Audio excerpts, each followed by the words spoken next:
In the early 12th century, Western Europe was changing quickly. Years of steady farming had created larger harvests, and this new wealth transformed daily life. Between the late 1100s and early 1200s, the regions of modern France grew faster than ever before.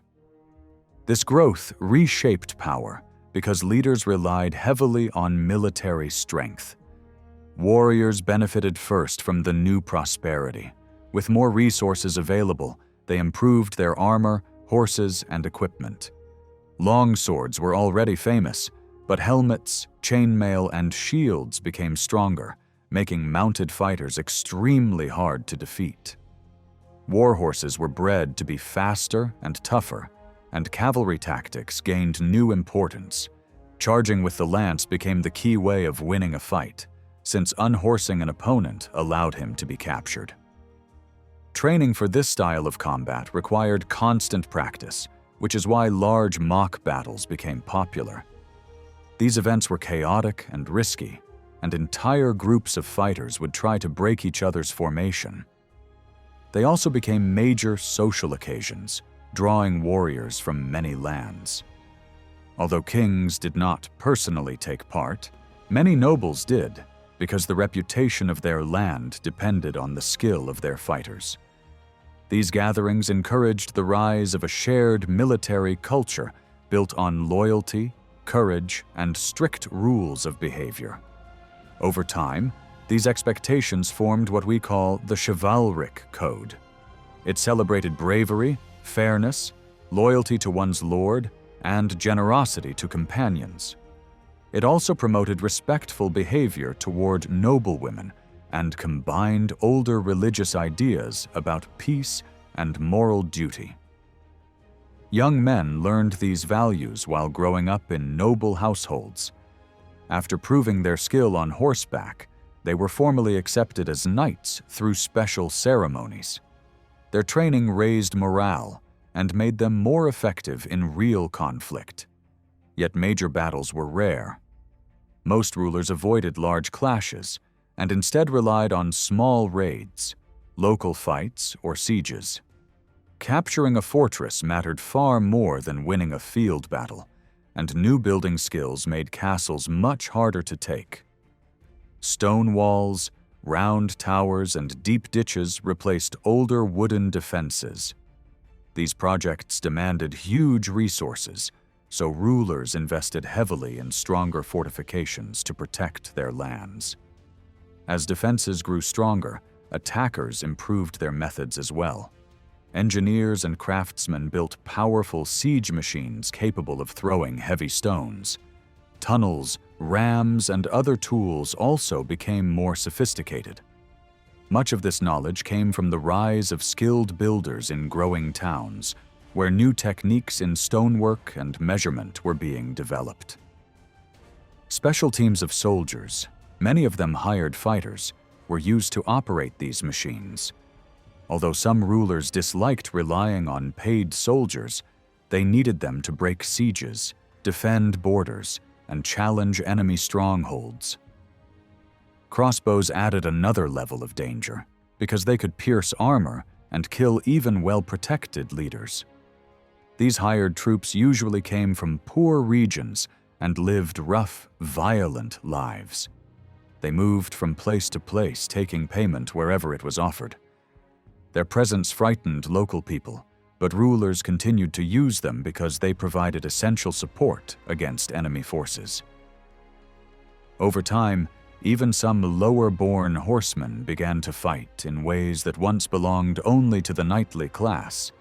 This blurred the old social lines, and noble families reacted by stressing their status and traditions even more. By the end of the 12th century, money had become the true foundation of military power. It paid for armies, fortresses, and equipment, and it shaped the relationships between rulers, knights, and hired soldiers. The entire structure of warfare and authority changed because of these new resources and the rapid growth of towns, craftsmanship, and agriculture. From the early Middle Ages onward, small silver coins were used across the land. But as trade expanded, these coins lost quality and value. Even though moral leaders complained, people adapted. Everyday life became more connected to money.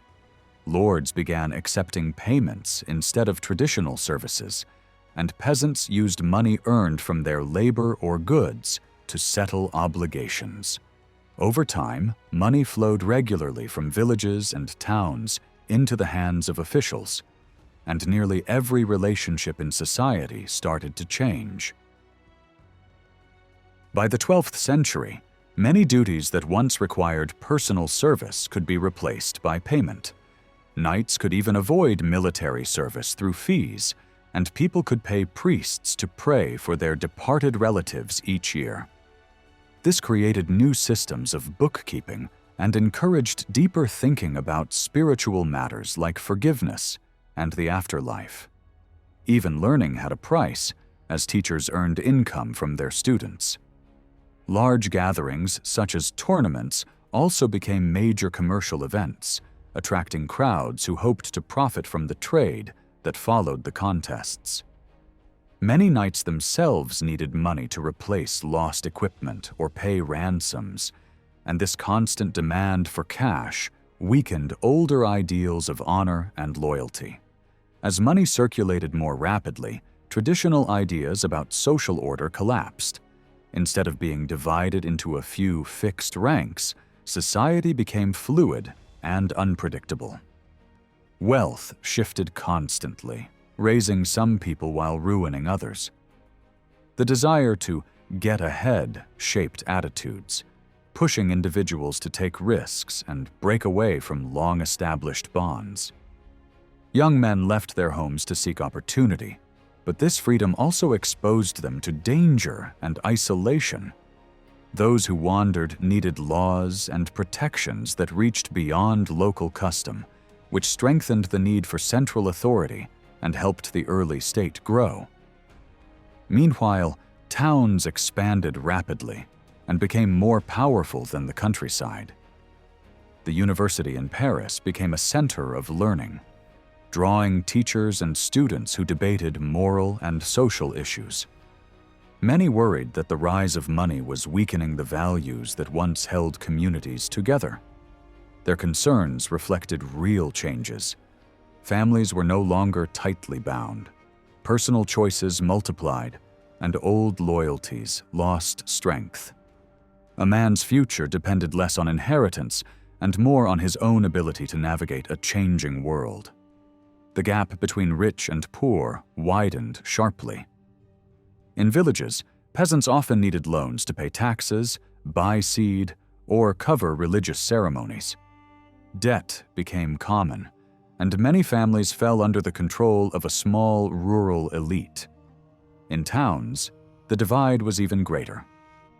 Immigrants crowded into poor neighborhoods, facing hardships that earlier generations had only experienced during disasters like famine or fire. Wealthy townsmen controlled trade and kept most profits for themselves, while rulers relied on them for large payments and allowed them to collect taxes from workers and craftsmen. Amid rising wealth, many struggled with their conscience. Some nobles practiced dramatic charity, selling valuables to help the poor. Religious movements promoting voluntary poverty grew, urging people to live simply and follow the example of early Christian disciples. But these groups clashed with the established clergy, who accused them of undermining proper religious authority. Some were declared heretical, but others survived through the support of powerful church leaders. The traditional knightly class also faced deep financial pressure. Their incomes no longer matched their expenses, and many fell into debt. Since few nobles would lend them money, they turned to townspeople or Jewish lenders, which carried social shame but left them no alternative. To survive, they sold their independent lands and accepted positions as retainers, receiving yearly payments in exchange for loyalty. As a result, Once independent warriors became tied to greater lords, and the structure of the nobility shifted. Wealth no longer came from land alone, and many younger sons could now marry and start new families. This reduced the number of restless, landless fighters who had previously caused disorder, helping to create a more stable society in the 13th century. By this time, great princes gained more power over lesser nobles. New classifications appeared, separating high lords, major vassals, local castle holders, and lower knights. The middle ranks weakened, and authority concentrated in the hands of the strongest rulers who benefited most from the changing balance of wealth and obligation. The rise of money reshaped every level of society, opening new paths for some while tightening control over others, and gradually strengthening the emerging structures of the medieval state. By around 1200, many of the old stone castles no longer held the same strategic or political weight they once had. The men who governed them were no longer able to shut their gates against dukes or great lords, and the legal powers they had exercised over the surrounding countryside were gradually broken up and reorganized at a lower level. Justice, daily order, and the management of village life shifted into the framework of the parish, where local lords or minor knights handled taxes, fines, protection of roads and fields, and the timing of agricultural work. Their task was also to help push a money-based economy into rural life. Above them, stronger nobles such as barons, counts, and dukes took on a wider role. They worked to end small private wars, punish violent unrest among commoners, and settle disputes among knights by arbitration rather than constant fighting. Technical changes in warfare and the growing importance of money had reduced many old castle holders to the rank of lesser nobles, often no richer than their neighbors, and frequently in debt. The larger lords who managed their lands carefully were able to build up broad territories that cut across older boundaries.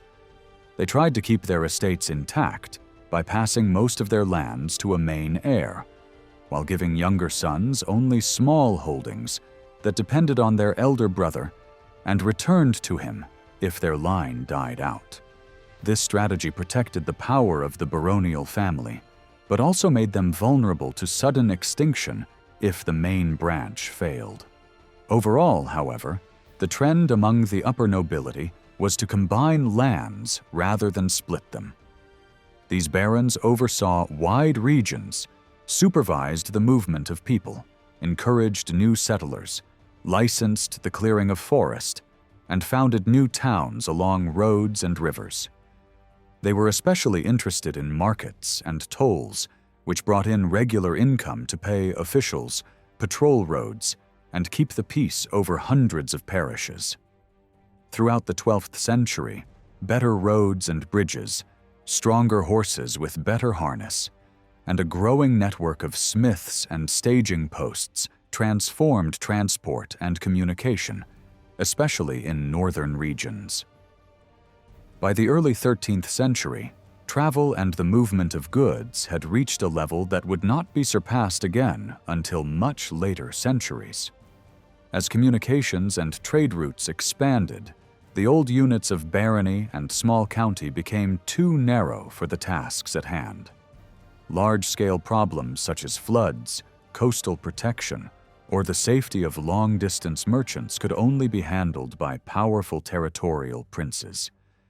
These rulers coordinated major works like dikes and land reclamation, and they provided the protection needed for merchants and great fairs. They also tried to manage serious problems in the money supply. Many small mints produced a confusing mix of coin types, often worn down and of poor quality.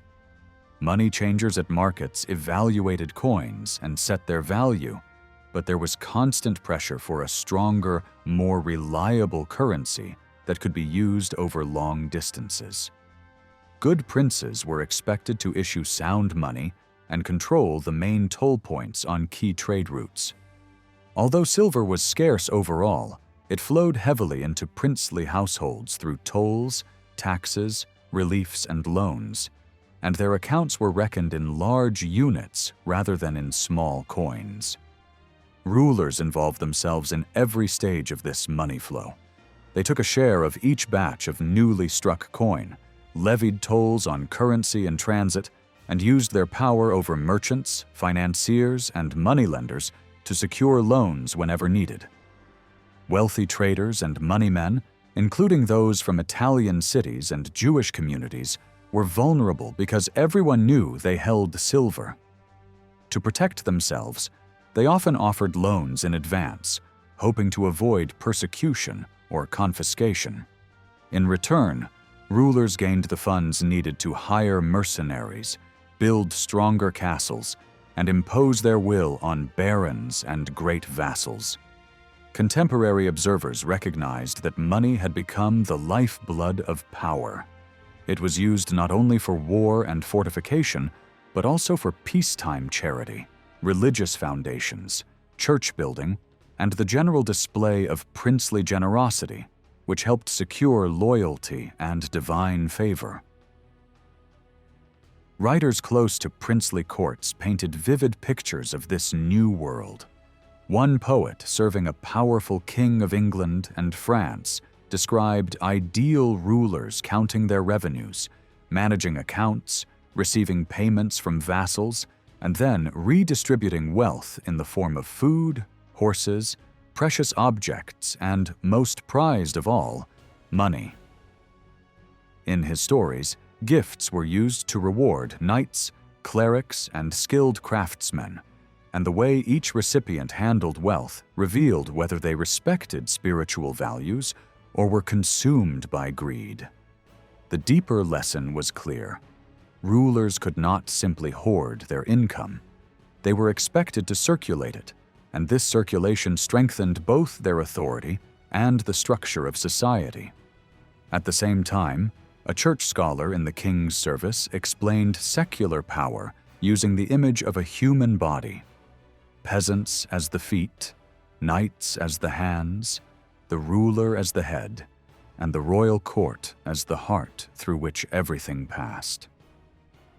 Although he did not say it directly, money was understood to be the blood that kept this body alive. By the end of the 12th century, the ruler's court had become the central hub of the state. Streams of coin, goods, petitions, and ambitions all converged there. It gathered together an extremely mixed company of nobles, clerics, officials, soldiers, and new men seeking to rise in the world. The ruler carefully preserved differences of rank and identity among them, making sure that competition and hierarchy remained strong. Within this setting, the three traditional orders of society still appeared side by side, each with its own role, but now bound together by flows of money, service, and patronage that radiated from the court. In this way, expanding trade, changing landholding, and the increasing power of coin combined to push medieval society towards larger, more centralized political structures, with princes at their center. In the great courts of the 12th century, merchants stood at the bottom of the social scale in theory, yet they were vital in practice. Many nobles and churchmen looked down on them as coarse upstarts who chased profit, and some advisors even warned rulers that these people gave dangerous advice. Yet princes relied on merchants for money, supplies, and information. At the other end stood the clergy, who were just as useful to rulers as merchants, but in a different way. They could read and write, draw up documents, keep records, and calculate resources. With their skills, they helped build a more disciplined and organized system of government, especially in law and administration. The church guarded a long tradition of written rules and procedures. Reformers wanted to purify and restore good government, and they did so above all through legal thinking. They collected earlier texts, compared them, tried to remove contradictions, and built a more logical system of church law. This law did not only affect priests and monks. It also reached into the lives of ordinary people whenever marriage, sexuality, oaths, or moral questions were involved. Church courts expanded their power through new methods of investigation. Clergy began to rely less on old customs and dramatic ordeals and more on written evidence, questioning of witnesses, and careful reports. Bishops received authority to maintain peace in their regions, and diocesan courts slowly took shape. Judgments were recorded, and appeal procedures were created. The result was a model of justice that was precise, written, and repeatable. Lay rulers noticed the strength of this system and began to copy it. Earlier secular courts in many regions had used writing, then allowed the habit to fade. In the 12th century, they reintroduced written records with new energy. Rulers and counts turned to trained clerks to gather evidence, write down local customs, and turn scattered rules into usable law. In several regions, experts collected the surviving elements of older Roman and local law, reshaped them, and drafted new collections of rules to guide public order. By around 1200, lawsuits in many principalities followed a familiar pattern: a formal request, an investigation, the presentation of written documents, and then a final judgment, authenticated by seals or notaries. Anyone who wanted to defend property or rights now had to pay for scribes, seals, and legal advisors. This helped create a whole new profession of lawyers and administrators who were hired by princes and great lords to run their courts. At the same time, people began to write law down in the spoken language of the country. Local customs that had previously been known only by memory were recorded and organized. These collections were then copied, glossed, explained, and refined. Over time, they formed a more unified body of law, just as rulers tried to standardize coinage. Both stable money and clear rules were essential for a growing state. A wide network of clerks, judges, and lawyers emerged, scattered across large territories but linked by shared procedures and common texts. They formed the nervous system of a new political order. Alongside this legal transformation came a quieter revolution in numbers. For a long time, numbers above a certain size had been treated as symbolic or approximate, especially in stories and religious writing. Counting accurately was seen as a low, practical activity best left to peasants, servants, and tax collectors. Yet the rise of money forced both church and princes to take arithmetic seriously. Large monasteries needed to know exactly what they owned and how much they owed, especially when prices rose and debts mounted. Detailed surveys of resources were ordered, and revenues were listed carefully in money terms. Merchants and stewards often became more skilled at calculation than many churchmen, because trade, provisioning, and warfare required constant reckoning. Over time, written lists and numerical accounts replaced simple counters and mental estimates. Systematic accounting appeared first in highly organized administrations like Flanders and Normandy, where officials converted payments in kind into precise sums in local currency and summarized the results in central registers. Royal government soon followed the same path. As kings such as the ruler of France expanded their domains, their income grew rapidly, and the old, informal ways of handling money no longer worked. Crises in war showed how dangerous it was to carry archives and treasure from place to place. This pushed rulers toward fixed centers of administration, where documents and receipts could be stored and checked, tax officials had to submit regular written accounts, and royal officers began to calculate not only what they had received, but also what they expected to receive in future. Inquiries were carried out to measure the obligations of towns, abbeys, and vassals in exact numbers of men, carts, or coins. These figures were then translated into money values. Step by step, a culture of budgeting and anticipatory planning took shape. The court itself became a fixed heart of the state, constantly beating with the arrival and redistribution of money. As schools multiplied and education spread, more men became available to serve in this complex machinery. Teaching still aimed mainly at religious knowledge, but the skills it required, reading, writing, debate, logic, and sometimes arithmetic, could also be used in secular government. Many educated clerics chose to enter the service of princes rather than follow a purely church career. They began modestly, often in chapels or minor offices, then moved into the center of administration, managing correspondence, finances, and diplomacy. Military religious orders, which handled large transfers of money to the Eastern Mediterranean, also contributed experts who were both warriors and capable managers. By the early 13th century, groups of masters and students in major cities were forming loose associations that we call universities, feeding a steady stream of trained minds into courts and chanceries. Under these conditions, noble rulers themselves could not remain ignorant.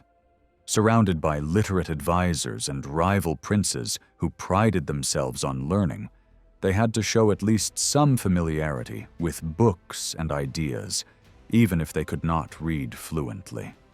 Stories circulated of counts and dukes who valued wisdom as highly as strength, and who consulted old military writings or religious authors before making decisions. The ideal leader was increasingly portrayed as both brave in war and thoughtful in council, able to listen to scholars, remember complex arguments, and apply them to real problems. Among knights, a new praise word spread: prudence. A good knight was expected not only to be strong and daring, but also to control his emotions, judge the right course of action, and seek what would please God, and maintain order. The truly admirable man combined courage with self-mastery. This new set of values was gathered under what people called the courtly way of life. It covered manners, speech, personal restraint, and the careful handling of love and desire. Clerical and secular ideas met here. Classical authors who praised self-control and friendship were reread, and their messages were adapted to the atmosphere of princely courts. Love became a central theme, not just as passion, but as a disciplined, refined relationship that required patience, respect, and emotional balance. This pattern offered a way to channel the energy of many young nobles who, for dynastic reasons, were not meant to marry and found themselves living for tournaments, service, and reputation. Courtly love created rules for how they should behave, what hopes they were allowed to nourish, and where they should stop. It acted as a kind of invisible fence around their instincts, turning raw desire into a social game that served the interests of rulers. Like other systems of rules in this period, the courtly code was eventually written down and analyzed. One member of a royal chapel wrote a famous guide on how to love honorably, using the logical style taught in the schools and the language of the learned. He sorted people by rank, described what kinds of relationships were acceptable for each, and explained the limits that should not be crossed. Although written as a discussion of love, it reinforced social hierarchy inside the court and showed that even the most intimate feelings were now seen as something that could be shaped by reason. In this way, merchants, clerics, knights, and rulers all found themselves drawn into a new world where writing, numbers, law, and self-control worked together to strengthen larger states and give power a more rational face. In the 12th century, more and more people began to think in terms of a state as a real and permanent framework of power. At the same time, literature, science, and philosophy were moving very fast. Scholars no longer saw the world only as a place of decay and sin. They became less suspicious of nature and less convinced that every generation was simply watching a steady decline from some perfect past. Instead, they imagined human history as a living chain. Each generation received what earlier centuries had built, added something of its own, and then passed it on. Ideas of renewal changed as well. Earlier, renewal had meant withdrawing from a corrupt world and trying to restore a pure ancient model. Now people began to think of renewal as improvement, development, and progress over time. In this atmosphere, scholars in northern France argued that true peace, like the peace of heaven, could not exist without reason. Paris, where the French king had fixed his main residence, became the center of this new vision, and under Louis VII, a new way of understanding French kingship emerged. Tradition has often portrayed Louis VII as weak and overshadowed by his father on one side and his son on the other. Many contemporary writers did mock him as overly emotional and too attached to his famous wife, Eleanor of Aquitaine.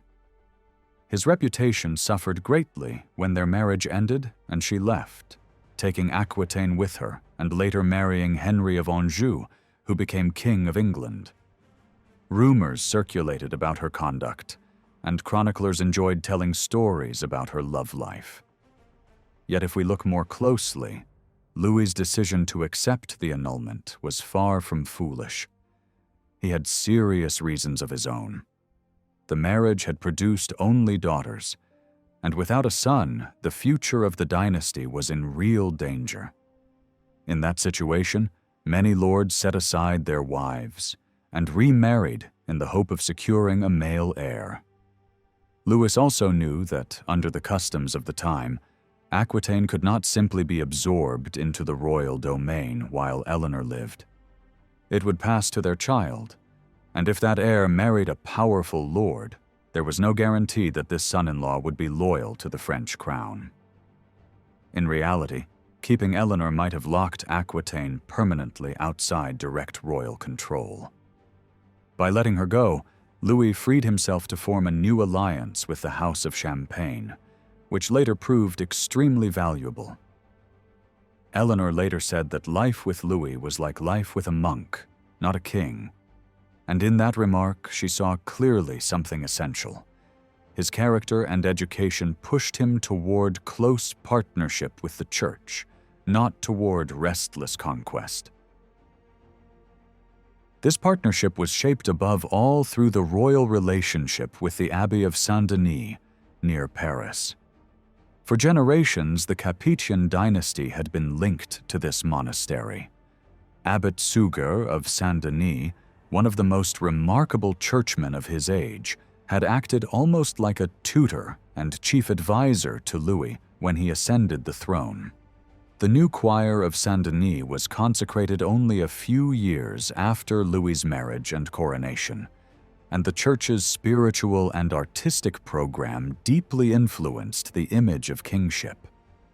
In the scriptorium of Saint-Denis, monks produced stories and charters that wove together the figure of Charlemagne, the abbey's patron Saint Denis, and the French crown. They told how Charlemagne supposedly placed his crown on the altar of Saint-Denis, made the kings of France vassals of the Sant, and in return granted them the right and duty to rule all the land once called Gaul. These accounts were pure invention, but nobody at the time doubted their authenticity. The result was a powerful story in which the kings of France were both humble servants of a holy patron and absolute guardians of a free kingdom, answerable to no earthly power beyond its borders. When they carried the great red battle banner known as the Oriflamme, said to have belonged to Charlemagne, they were understood to be acting in the name of Saint-Denis and of God himself. Louis's religious preferences also reflected the changing face of the Church. While older royal burials were linked to Benedictine monasteries, Louis drew closer to the newer, more austere Cistercian order, which rejected luxury and display. He chose to be buried in a Cistercian house rather than at Saint-Denis. Like the bishops they served, the Cistercians were deeply involved in church reform, and Louis presented himself as their ally and as the servant of the French episcopate. He followed the new rules for episcopal elections carefully.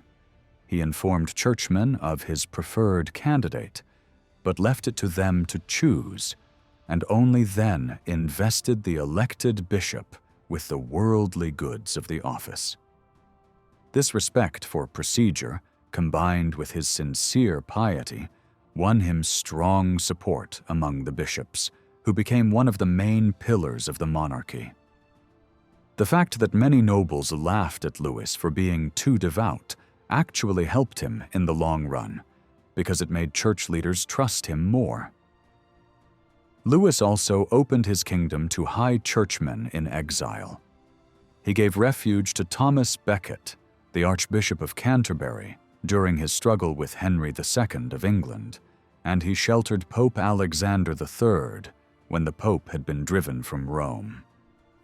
These gestures strengthened Louis's position against his powerful western neighbor, Henry II, and his eastern rival, the German Emperor Frederick Barbarossa.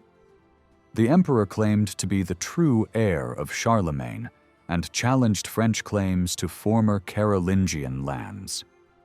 He used Roman law and showy ceremonies to support his authority and stationed mercenary troops near the borders of France. Louis responded calmly and firmly, matching imperial grants with royal charters of his own and leaning on his alliance with the rightful pope.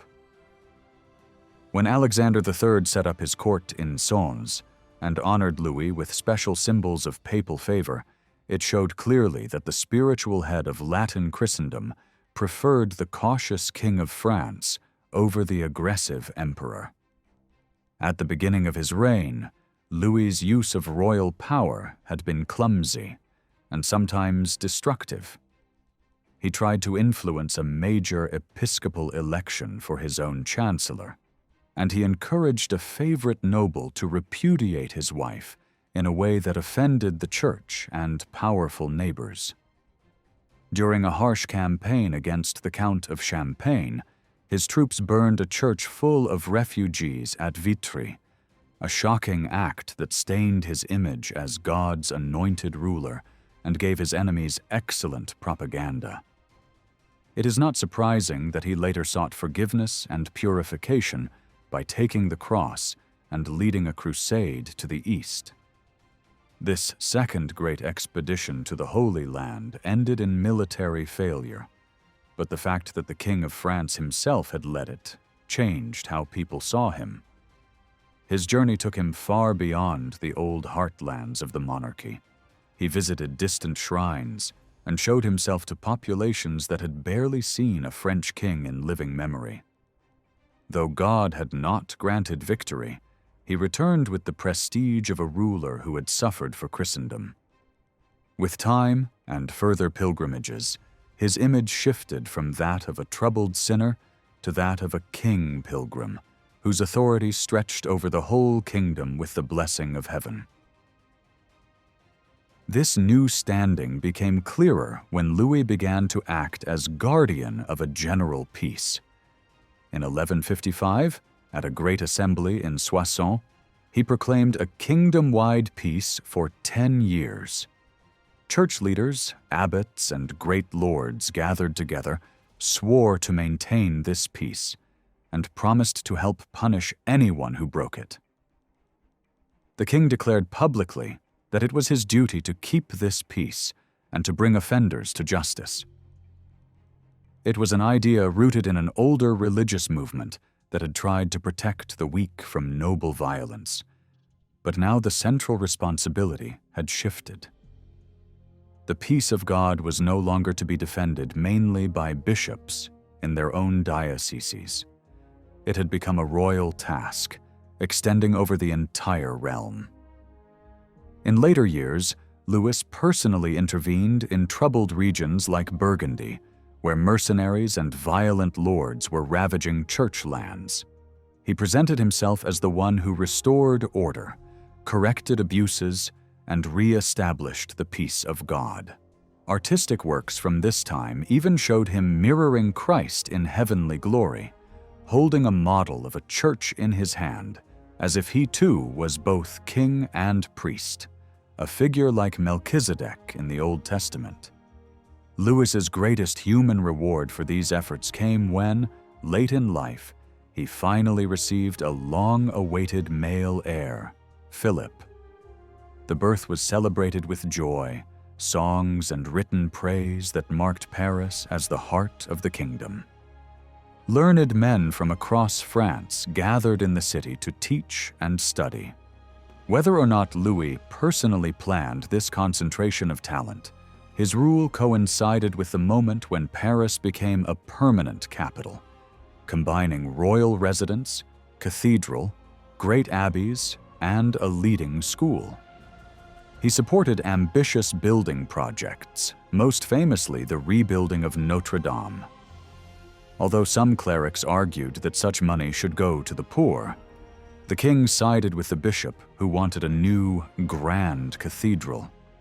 The soaring choir, paid for in part by royal gifts of silver, was higher than anything previously attempted. It stood as both a house of God and a monument to royal and urban strength. This period marked the beginning of what we now call Gothic architecture, though contemporaries simply saw it as the new French work. The model had taken shape first at Saint-Denis, where Abbot Suger sought to express in stone the idea that God is light, and that all of creation reflects that light. Large windows, delicate vaults, and sculpted facades were meant to surround worshippers with signs of divine grace and to teach them through images of Christ as brother, friend, and judge. Bishops across the royal heartland quickly adopted this model. Craftsmen, sculptors, and glaziers moved from one site to another, leaving similar styles at places like Chartres and Paris, while adapting details to local tastes. There was a clear shift. Building energy and funds were no longer centered on monasteries alone. Cathedrals in the cities became the main focus of monumental art. This change reflected deeper currents. Church reform had placed bishops at the top of the religious hierarchy, and they now had a stronger sense of responsibility for the spiritual instruction of ordinary believers. Cathedrals were not just places of ritual, they were schools made stone, meant to transmit a moral and intellectual vision shaped in the schools of theology. At the same time, the growth of towns made urban resources available for building, and cathedral chapters did not hesitate to demand heavy contributions from merchants and guilds. There were tensions and even revolts when demand seemed too great, but in the end, the tall towers and vast naves of cathedrals publicly displayed both church authority and urban pride. Merchants might grumble about dues, yet they wanted their donations to be visible, often arranging to have their guild emblems or scenes of their trade represented in stained glass.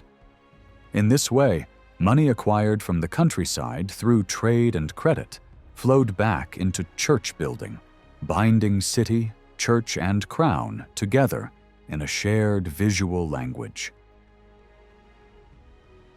These great cathedrals also symbolized the revival of royal power. Since late Roman times, major churches in cities had been linked to public authority, and their strong walls, towers, and gates had evoked both heavenly and earthly order. Now, in the 12th century, the French monarchy drew on this tradition in a new way. Kings like Louis VII were constantly surrounded by bishops, abbots, and learned clerics. Their seals, their crowns, and their funerals were embedded in church ceremony. When Louis died, he was buried in a Cistercian house, but royal symbols such as crown, scepter, and seal were laid beside him, emphasizing the sacred character of his office and the continuity of the state he had served. Meanwhile, the upper church dreamed of unity across all Western Christendom. The Pope's authority reached further than ever, and the Cistercian order spread across Europe with remarkable cohesion. Many of the best clergy had studied together in Paris. They prayed for the unity of God's people, especially because the Holy Land was in danger, and Islamic forces under leaders like Saladin were mounting a strong offensive. Church leaders believed that powerful kings were necessary to control ambitious princes and to lead Christendom in defense of sacred places. They supported monarchies when these were strong, disciplined, and open to papal guidance. In this setting, the King of France, with his solid base in the fertile lands around Paris and his growing cultural capital, looked to many like a natural champion.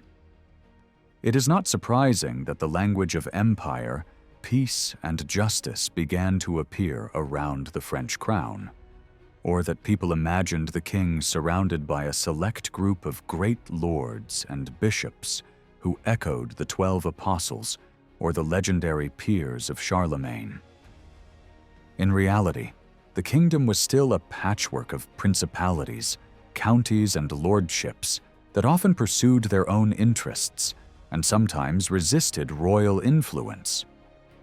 The crown expanded its authority step by step, often using legal tools, protection agreements, and strategic appointments of royal officials in distant territories. At the same time, other powerful rulers, such as Henry Plantagenet with his wide lands across the Channel and in western France, built up impressive blocks of power of their own.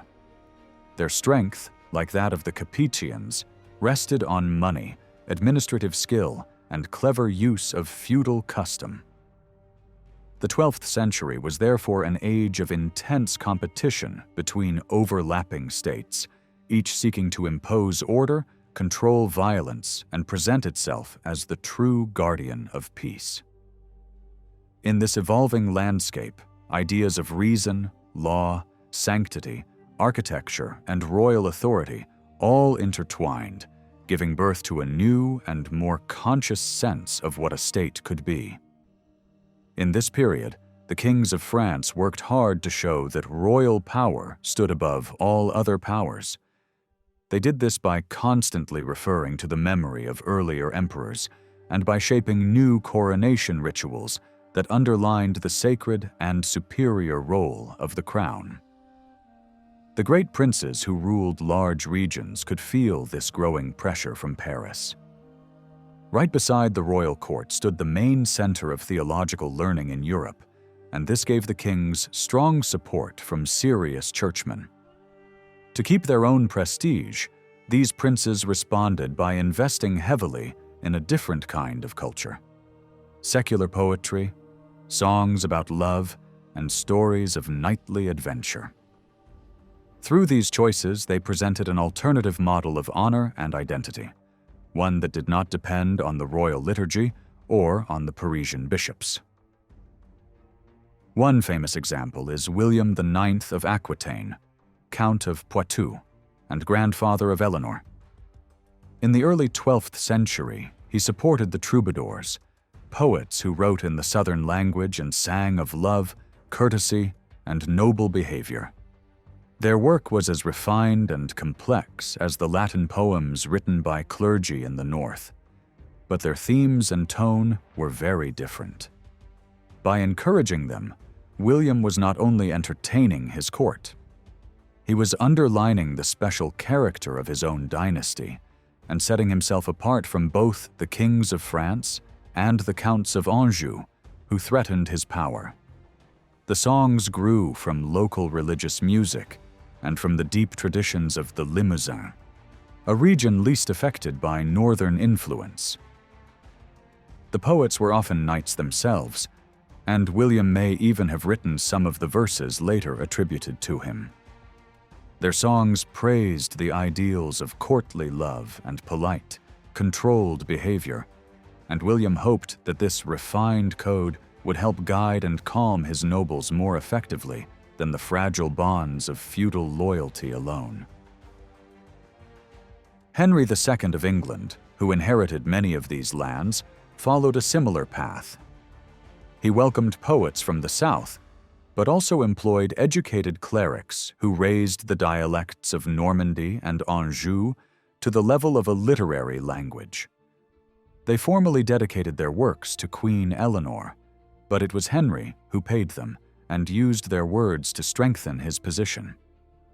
Some of these writers retold stories about French history in ways that highlighted the loyalty and bravery of vassals who saved their king rather than the king's own greatness. Others adapted ancient Roman authors and classical tales for a knightly audience. Above all, Henry and his poets loved stories of Britain and of King Arthur. These legends came from Celtic oral tradition and were carried by traveling singers from Wales and Brittany. In these tales, knights wandered through dangerous wilderness, met strange enemies, freed ladies in remote castles, and sometimes encountered magical beings. They often returned tired or wounded, but glorified by their adventures to the idealized court of Arthur, where they were received among equals at the Round Table. Henry wanted some of this brightness to reflect back onto his own image, and he encouraged people to think of him as Arthur's successor, just as the French king claimed to stand in Charlemagne's line. To support this claim, Henry had one of his clerks, Wace, write a poetic history of Britain in French. This work drew heavily on an earlier Latin chronicle that traced the Britons back to Trojan ancestors, just as other peoples of Western Europe did. In this version, the House of Anjou, Henry's family, appeared as the rightful rulers who had triumphed over both Normans and Saxons. King Arthur was presented as a noble and civilizing ruler, loved by the Celtic peoples who still expected his return. Henry wanted to step into this place, so he staged a grand discovery of the tombs of Arthur and Guinevere at an important monastery. The message was clear. Arthur was truly dead and would not come back, so the living king could legitimately take his role. Wrapped in these legends, Henry set himself in direct competition with the French king. The works written for Henry did more than tell entertaining stories. They openly favored knightly values over clerical ideals. They showed courage, loyalty, desire, and personal honor shining in the face of danger and mystery, often in places marked as pagan or enchanted. They celebrated intense love under strict rules of behavior. All this expressed a world where secular chivalry, not church discipline, set the tone. At the same time, some thinkers tried to fit the knights into a moral and political framework. Henry's chancellor, John of Salisbury, described chivalry as a divinely appointed order that should serve the common good. In his view, knights were meant to protect the poor, keep the land at peace, and be ready to give their lives for others. When Henry's position became more fragile in the 1170s, with unrest in Aquitaine and growing tension with France after the death of Thomas Becket, he ordered a new history of the Dukes of Normandy from another writer, Benedict of Saint-Maur. This poet reshaped older material so that the prince, not the churchman, explained the structure of society. He set out 3 main groups: knights, clergy, and peasants, and placed the ruler above them, managing their roles for the sake of justice and peace. In this retelling, the Duke was no longer simply one member of a balanced, divinely ordered society. His place lay above all others, since he commanded their service and used their abilities. The sacred aura that once surrounded kingship and tied it closely to the church was played down. Instead, the prince appeared as a purely secular authority whose strength came from his own energy, his knights' support, and his control over land and law. The order of knighthood was given clear priority, even over the clergy, because in Henry's world, the fighting nobility were his most reliable allies, whereas the church often stood closer to the French crown. Wrapped in the glamour of romance and battle, he tried to shine more brightly than his Capetian rival. Poets spread these ideas to other courts. Chrétien de Troyes, for example, moved from the court of Champagne to that of Flanders, and, in his story of Percival, described knighthood as the highest order of armed men, created and blessed by God. At the same time, tournaments and large gatherings of knights reinforced new feelings of regional identity.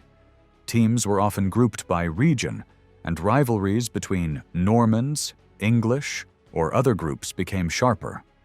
Lords could use these emotions to strengthen the loyalty of their own followers and to resist the centralizing efforts of the French king. The word nation was not yet used in the modern political sense, but it did appear in schools at Paris to describe groups of students who came from the same region and spoke the same dialect. In some writings from the time of Philip Augustus, the term was applied to the different peoples living under the French crown, gathered around Paris as the seat of monarchy. This shows that some educated observers already imagined the kingdom as a collection of distinct communities under one ruler. A particularly revealing text from this period is a history of the Lords of Amboise, a small but strategic lordship in the Loire Valley. It was written for the young heirs of this family after their father, a loyal supporter of the Count of Anjou, had been defeated and died a prisoner in the hands of a rival count. The author, probably a well-educated relative, hoped to move Henry II to defend these orphans by reminding him of the long bond between their house and his own.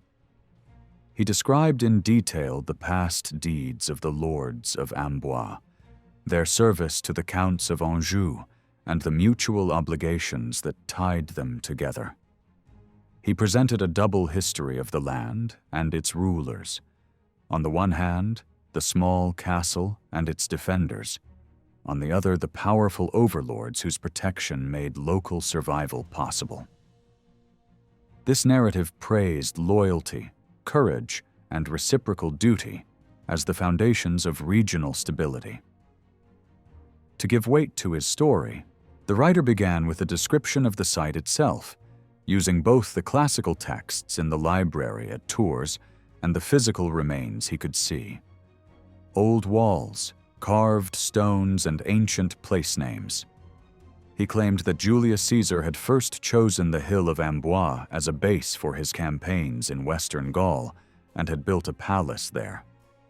Later, according to this account, everything was destroyed by new invasions. A second heroic founder then appeared. King Arthur, who was said to have freed Gaul from Roman control, entered Paris as a conqueror and distributed lands to his followers. In this version, the capital already held its central place, and one of Arthur's lieutenants received the region around Angers and the terrain, just as Henry II held those lands in his own day. The King of the Franks appears as Arthur's close friend, but clearly in a lesser role. This structure allowed the author to flatter both Henry's ambitions in Brittany and his claim to be a ruler with ancient, noble roots. The history then moved through the time of the first Frankish kings, presenting them in a positive light until the later 9th century, when royal power weakened and local lordships multiplied. The text described how the counts of Anjou were first granted their lands by a Frankish king, how they fought against pagan raiders and neighboring counts, and how they appointed loyal warriors to hold key castles like Amboise. The author stressed that these counts remained faithful to the Franks in name, but in practice became stronger than their overlord as royal authority declined. New enemies appeared, such as the Count of Blois, and the story narrowed its focus to specific groups: the men of Amboise, the knights of Anjou, the people of the Touraine. The older, broad label Franks now split into smaller communities. Each had its own sense of honor and its own memories of victory and loss. All of this reveals a deeper change. As formal ties between lords and vassals slowly loosened, and as money and written law transformed society, men began to feel a strong bond with the particular region where they lived. They spoke of their land or country in a more emotional way, and good knights were praised for being ready to die for it. In some areas, especially where violence was frequent, the main focus of loyalty was the diocese and its peace institutions. Elsewhere, feelings of belonging centered on the castle and the lord, who represented a long line of defenders. Military service and family history blended into a first, rough form of what we would later call national consciousness. Under their lord's banner, knights remembered past campaigns, recited stories of ancestors, and listened to romances about their line, often told near the very tombs of those ancestors. In this way, poetry, politics, and memory joined together to create new images of identity that stood beside, and sometimes against, the growing idea of a unified French kingdom under the Capetian kings. During the 12th century, the great noble families began to think much more carefully about how they remembered their dead. Following the example of the French kings at Saint-Denis, they chose one main church or chapel as the fixed burial place for their line. Earlier in the 11th century, figures like Fulk Recken could still say they did not even know where some of their distant ancestors were buried, and even recent forebears lay scattered in different places. As power became more centralized and families thought of themselves in clearly dynastic terms, they started to create true family mausoleums.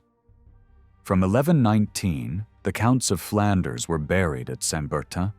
From 1133, the Counts of Hainaut at the Collegiate Church in Mons, and in 1157, the Count of Champagne decided that his palace chapel in Troyes, dedicated to Saint Stephen, would become the permanent resting place of his descendants. At the same time, noble tombs became less modest. Instead of plain stones, they now bore rich symbols and decoration that kept the fame of the family alive. While Louis VI still lay under a simple slab at Saint-Denis, Geoffrey Plantagenet's tomb already showed him standing, sword of justice in hand, on a glowing enamel panel. Louis VII's widow even wanted to cover his grave with precious metal and jewels, turning his burial place into a shining image of heavenly reward and of the new, more splendid vision of kingship. In this same period, sculpted effigies of princes and great lords appeared on tombs for the first time. These figures were larger than life, carved with the calm, idealized features usually reserved for prophets or saints on cathedral portals. Like a body laid out on a great funeral bier, they represented the dead noble asleep as he waited for the final judgment. In the Church of St. Stephen at Troyes, for example, Henry the Liberal, Count of Champagne, who died in 1181, was shown on a magnificent sarcophagus of silver and gilded bronze, as impressive as the tombs of his royal relatives. His successor, Theobald, who died during the Fourth Crusade, had an effigy supported by 11 small mourning figures along the sides, each one representing a famous member of his wider family, including 3 kings. In this way, the princes never denied the special prestige of monarchy. They clearly respected the crown. But by placing royal ancestors on their own tombs, they also reminded everyone of their close blood ties to kings and quietly reinforced their own claims and rights whenever they disagreed with the reigning ruler. Alongside these monuments, a huge body of family stories and written histories grew up, although only a small part has survived. These works told the tales that stone could not show and reached back beyond living memory. When scholars and clerks were paid to trace the origins of a noble house, they were quick to give that family a heroic founder if none was known.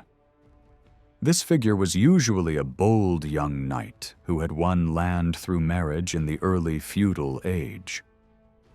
Through his wife came the blood of kings, which proved that the present lord shared royal ancestry. In reality, many of these families were closely related through repeated intermarriage, and most could find some path back to Charlemagne, just as the Capetian kings did. It is no accident that nobles invoked their ancestors most loudly at the very moment when royal power was spreading and threatening their independence. Count Baldwin of Hainaut, for example, ordered searches in famous monastic libraries for stories about Charlemagne, especially the account attributed to Archbishop Turpin.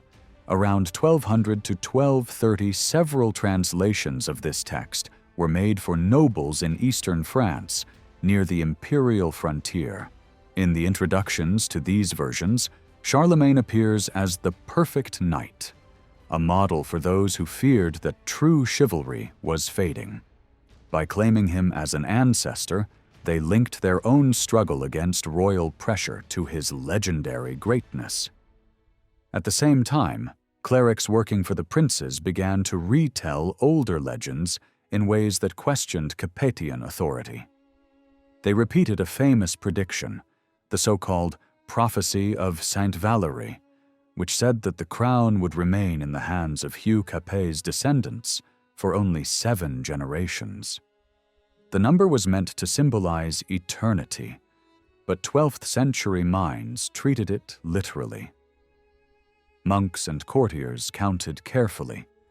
By changing the starting point from Hugh Capet to his father, Hugh the Great, they could argue that Louis VII was the 7th king. When he died, some claimed the period of usurpation would end and the crown should return to the true heirs of Charlemagne. For the young Philip, Louis's son, this kind of talk carried a double meaning. Some might expect him to surrender the throne, while others urged him to present himself as a new Charlemagne, and so silence all rival claims. Writers in the service of princes, such as Baldwin of Hainaut, praised their patrons for marrying into the royal family and giving new life to the monarchy. But behind such compliments lay a clear message. The great territorial lords were not mere subjects. They saw themselves as partners in rule, backed by ancient bloodlines, proud tombs, and carefully shaped memories of the past. Philip II of France is remembered as Philip Augustus, a title given to him during his lifetime to highlight the expansion of royal power under his rule. He inherited the throne at a very young age after surviving a near-fatal illness, and becoming the only hope of an aging king. His coronation brought together powerful princes and relatives, all hoping to influence him and steer the future of the kingdom. Yet they quickly discovered that the young king was not easily controlled. Soon after taking the crown, he asserted his independence by reclaiming key castles and balancing rival noble factions against one another. Through careful political maneuvering, he secured valuable territories and began the long process of strengthening the monarchy. Philip relied heavily on loyalty, both from chivalric ideals and from the well-organized royal household he inherited. While other courts were filled with restless nobles, the French royal household contained experienced officials whose families had served the crown for generations. Philip expanded this circle with trusted knights and educated clerics chosen for their talent and reliability. These men recorded information, planned fortifications, managed finances, and completed the administrative framework that supported the growing power of the French state. Their loyalty, combined with the moral authority of the Church, allowed Philip to withstand crises and opposition from major princes. Supporters portrayed him as a ruler favored by divine grace. Royal writers described him blessing his soldiers before battle and defending the Church when needed. Although his personal devotion was conventional, he benefited enormously from the strong alliance between crown and clergy built during his father's reign. This alliance proved invaluable when Philip dismissed his second wife and attempted to declare the marriage invalid. Even when the Pope issued a severe sentence against the kingdom, most bishops quietly ignored it, since they depended on royal protection. In the meantime, Philip strengthened the administration of justice and allowed the University of Paris to flourish, which further increased the prestige of the monarchy. From the beginning of his reign, Philip used the tools of secular power to restore order. He cleaned the capital, removed criminal elements, punished heresy, and dealt ruthlessly with mercenary bands that threatened peace. He also targeted Jewish communities through expulsions, heavy fines, and strict financial regulations, allowing the crown to extract large sums of money. Over time, he built a system that closely monitored credit, property, and revenue, ensuring steady income for the royal treasury. Philip's participation in the crusade added both glory and hardship to his career.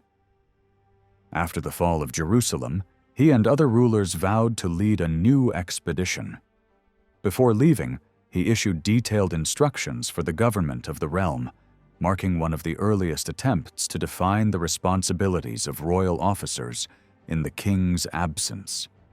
He placed trusted administrators in charge of justice, finance, and local governance, requiring them to keep careful records and send revenues to Paris several times a year. Although the journey damaged his health, Philip fought bravely overseas and returned as soon as he judged the opportunity right. Back in France, he gave thanks for his survival and set out to make full use of the political advantages gained through his role in the crusade. The crusade brought Philip many advantages. His main rivals were far away, and the most dangerous of them, Richard the Lionheart, stayed in the east for years. Of the three kings who took the cross, only Richard pushed on like a hero from romance, fighting in tournaments on the road and testing himself in single combat against Muslim warriors. On his way home, he was captured by his German enemies and held for a long time while they demanded an ever higher ransom. They justified imprisoning a crusader by spreading stories about Richard's own violence and betrayal in the Holy Land. These rumors traveled quickly. After the Third Crusade, people began to say openly that, for the rich, crusading was no longer only about faith, but also about adventure, pleasure, and profit. During this time, Philip did what he had done before. He used family conflict among the Plantagenets for his own benefit. Just as he had once made secret plans with Richard against Henry II, he now worked with Richard's younger brother John, who was hungry for lands of his own. Philip dangled the promise of Normandy, Maine, Anjou, and Aquitaine before him, while he himself quietly seized strongholds along the frontier, especially around Gisors, one of the most strategic points on the border. He moved quickly, knowing Richard would eventually return. These moves gave Philip only a fragile lead at first, but the real, lasting gain came from the heavy losses suffered by the great nobles on the crusade.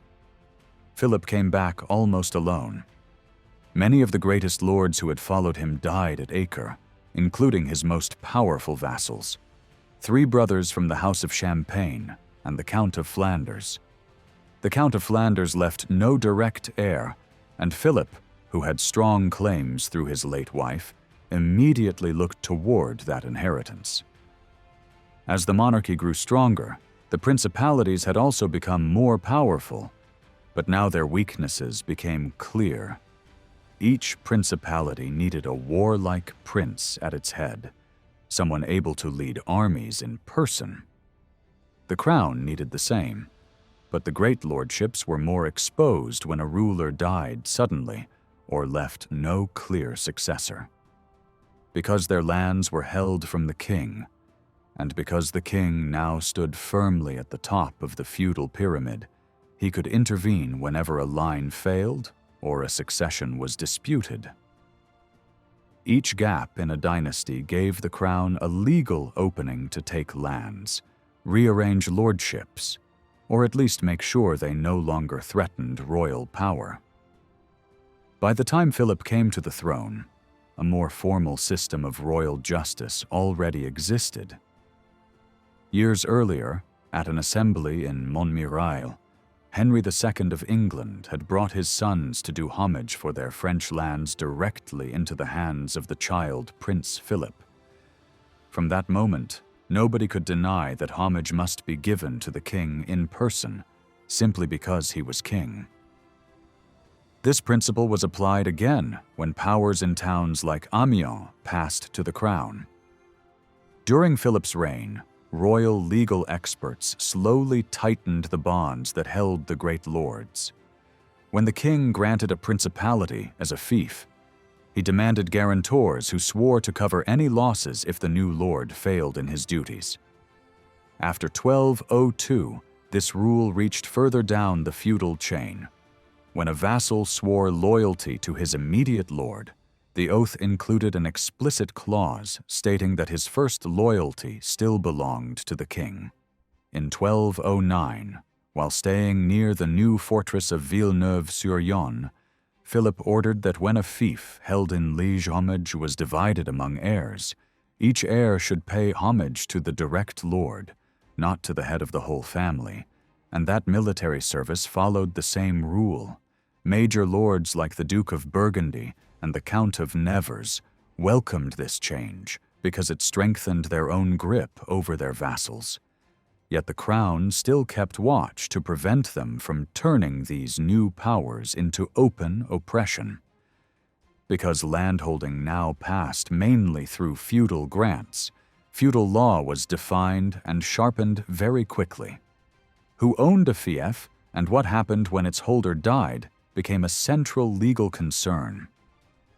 Once, homage had been an emotional bond, rooted in friendship and loyalty. Over time, it turned into a more formal step, required simply to enter into legal possession of land. This made it easier for women to do homage as heiresses or widows, even though they did not fight in person. Actual fighting had become less important than control of property. The king still expected warriors who knelt before him to fight at his side, and officials drew up detailed lists of knights responsible for defending towns and castles. These records carefully noted who owed service for 40 days and who could pay money instead of serving in the field. In practice, during war, Philip relied most on devoted household companions and on professional troops he paid directly. Whenever he tightened his authority in a lordship, his first aim was to secure steady income from feudal dues and to increase his political influence, taking advantage of divided noble families and weak successions. Feudal custom also gave the lord of a fief strong rights over the families of his vassals. He could claim paid guardianship of underage heirs and control the marriages of widows and children. From the start of his reign, Philip pressed every advantage these rules offered. When the Count of Nevers and Auxerre died in 1191, leaving only a daughter, the king acted as her guardian. For several years he drew the revenues of her lands, then married her to his cousin from the Courtenay family. When she was widowed, she returned to royal custody, and Philip arranged a second marriage to Hervé of Donzy, once again collecting a large payment for confirming the succession. He did not forget the next generation either. He later secured the daughter of that second marriage as a bride for his own grandson, and forced Hervé to promise that no other match would be made without royal permission. In 1201, the death of the Count of Champagne placed another major principality under his control. The widowed Countess Blanche of Navarre paid homage only after promising she would not remarry or marry off her daughter without the king's consent, and that the child she carried would be raised as a royal ward if it survived. Philip took 2 castles as guarantees, binding the chief barons of Champagne into this network of obligations. A letter Blanche later sent to the Pope describes how Prince Louis, Philip's eldest son, burst into her hall with armed men, trying to pressure her for money during a meal with her son. She fled into her private rooms, while her servants held the attackers back. The incident reveals how hard the crown pushed its rights of wardship in daily practice. The same powers allowed Philip tight control over the daughters of the dead Count of Flanders and over the heiress of Brittany. Above all, Philip used feudal law to break the power of the Angevin Empire. When Richard finally returned from captivity, he no longer felt bound by vassalage to the French king, since Philip had clearly betrayed him by conspiring with John in his absence. For 5 years, Richard fought a harsh war against him. At one point, in 1198, he sent out a written report of victory to his subjects, using letters as a tool of political messaging. This shows how, by the end of the 12th century, written communication had become an important weapon in struggles for power. It did not only record events, it shaped how people understood them and helped rulers turn military clashes into lasting political gains. In one of his letters, Richard the Lionheart boasts about a sharp clash near Gisors. He tells how he attacked the French horde outside the town, how the bridge over the river Epte collapsed under the weight of French knights who were fleeing, and how the King of France fell into the water while about 20 of his knights drowned. Richard says that he knocked several famous French knights from their horses, and that more than 100 prisoners and around 200 war horses were taken, many of them protected by heavy iron armor. Even if this fight is, in strict terms, only a skirmish and not a full battle, it is still a serious setback for Philip Augustus. It might have had lasting consequences if events had not changed suddenly the following spring, when Richard died by chance from a crossbow wound while besieging a small castle. Richard leaves no legitimate son, so 2 men claim his inheritance. One is his young nephew Arthur, Count of Brittany. The other is his younger brother John, who wastes no time and takes control of England and Normandy for himself. For Philip Augustus, this situation is a great opportunity. His rights as overlord are now clearly defined, and he acts quickly. He rides to Le Mans, takes Arthur under his protection, gives him Anjou and Maine, and brings him back to Paris. For a while, Philip uses Arthur as a card in his political game with King John. At the right moment, Philip drops the boy, seizes Anjou and Maine for the crown, and then gives them back to John in return for a huge payment. He also agrees that his own son will marry Blanche of Castile, John's niece. In Philip's eyes, the key point is that the ruler of England must once again stand before him as a vassal for all lands held in France. Not long after this, trouble breaks out in Poitou. Two powerful lords, Hugh of Lusignan and the Count of La Marche, rebel against John. These families have always been difficult for dukes of Aquitaine to control and require careful treatment. John makes a fatal mistake when he decides to marry Isabella of Angoulême, although she has already been promised to the son of one of these Poitevin lords. They see this as betrayal and appeal to John's overlord, the King of France, asking for justice. This appeal fits the new pattern of law, where vassals can climb step by step up the ladder and call on the ultimate lord to judge. Philip welcomes the case. He summons John to appear before the royal court at Paris so that the quarrel can be examined and peace restored. John refuses to come. He argues that he only owes personal service in Normandy, on the frontier, not in Paris. Philip answers that he has been summoned as Duke of Aquitaine and therefore must obey. John still does not come. In April 1202, the royal court gives its judgment. The French barons declare that John has lost all the lands he holds from the king. In other words, they pronounce complete confiscation of his French fiefs because he has failed in his duties as a vassal. They base this decision on custom. Lords sometimes threaten disloyal vassals with loss of their land, but in practice almost nobody has ever dared carry out such a sentence, especially not against a great principality. Philip takes a bold step.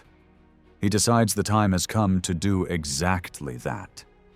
Convinced that his position is now strong enough, he chooses to enforce the law not only in words, but in action. Once again, he turns to Arthur of Brittany. He knights the young prince, receives his homage for Brittany, and by doing so makes Brittany itself a land held directly from the French crown. Philip promises Arthur that, when possible, he will give him Aquitaine through his grandmother's rights, and Anjou and Maine through his grandfather. Normandy, however, will not return to him. Philip plans to keep Normandy for the royal domain as the price for allowing Arthur to hold his other lands. This is where the real conquest of Plantagenet territories begins. John, in despair, appeals to the Pope and complains that the King of France has treated him unjustly. The Pope tries to intervene as an arbiter. Philip refuses. He insists that this is a matter between a lord and his vassal, a purely temporal question, and none of Rome's business. He says that to accept papal judgment in this case would be an insult to the dignity of the French crown. The French lords and bishops back him strongly. When news spreads that John has murdered his nephew Arthur at Rouen, many are horrified. Philip uses this shock to his advantage.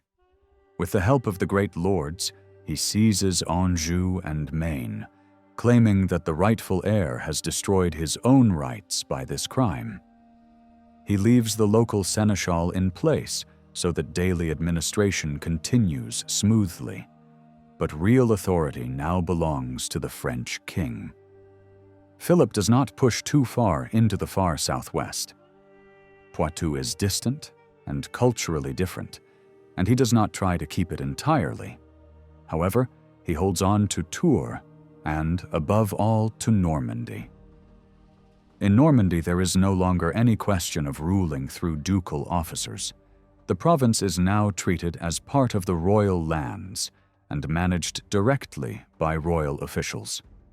In this way, by using the language and tools of feudal law, Philip transforms former Plantagenet territories into permanent parts of France.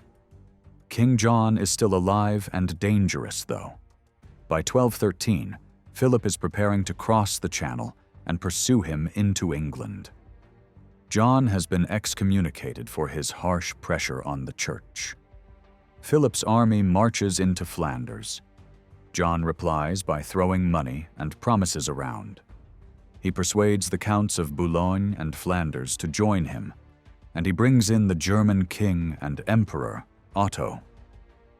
Renaud of Damartin, Count of Boulogne, has once been one of Philip's own men. The king has knighted him and showered him with favor, even giving him lands after the conquest of Normandy. But Renaud has turned his back on friendship and changed sides.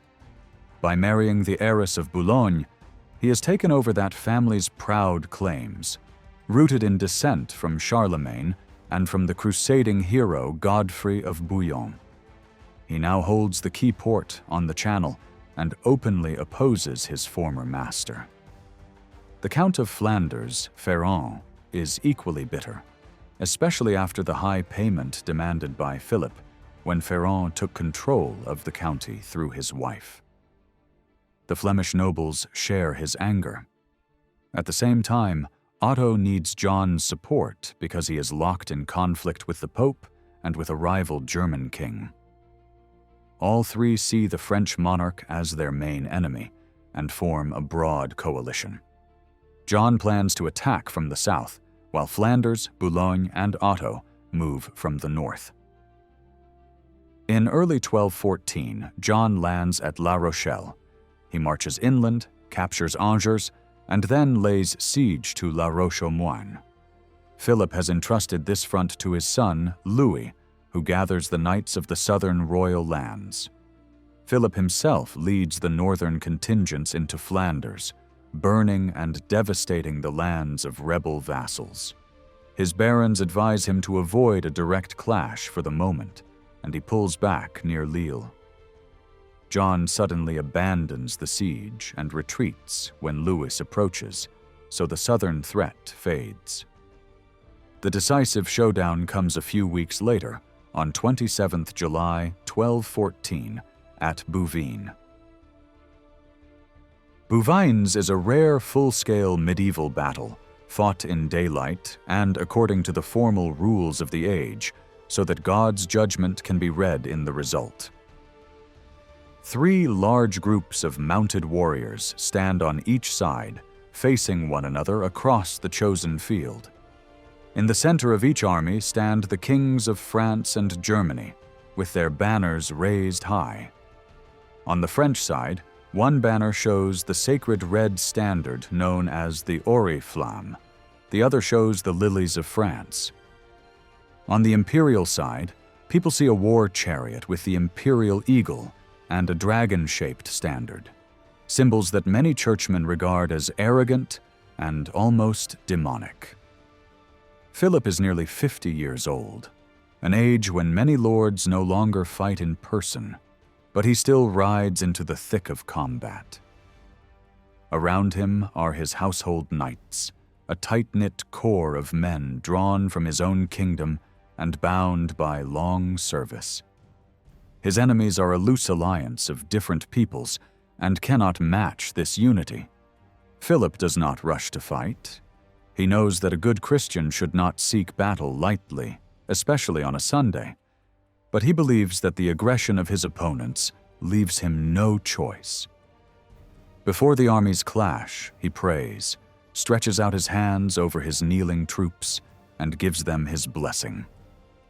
Priests beside him chant psalms as the battle begins. The king's chaplain later describes the enemy as servants of evil, fighting for a ruler who has been cast out by the church, using weapons that true knights avoid, like long knives that can slip through mail. By contrast, Philip stands as the protector of priests and poor people, supported by loyal knights, city militias, and infantry from the communes. During the fighting, some of the enemy riders even managed to hook Philip from his horse, but his closest companions shield him with their bodies and lift him back into the saddle. At last, the imperial line breaks. The emperor escapes only by changing horses and fleeing at a gallop, leaving behind his broken war chariot and his fallen eagle. Philip refuses to claim these imperial symbols for himself and sends them to his ally, the rival German king backed by the Pope. On the field, many infantry soldiers die, especially the mercenary troops from Brabant, hired by the Count of Boulogne. The losses among the knights are much smaller. Instead of slaughtering noble prisoners, Philip chooses the more useful path of ransom and long captivity. Important enemies like Renaud of Dammartin are chained and locked away for life. Clerks draw up careful lists of captured knights and calculate the money that can be raised from them. The victory transforms Philip's standing. As he returns, people at all levels of society pour out into the roads and villages to see him and his prisoners.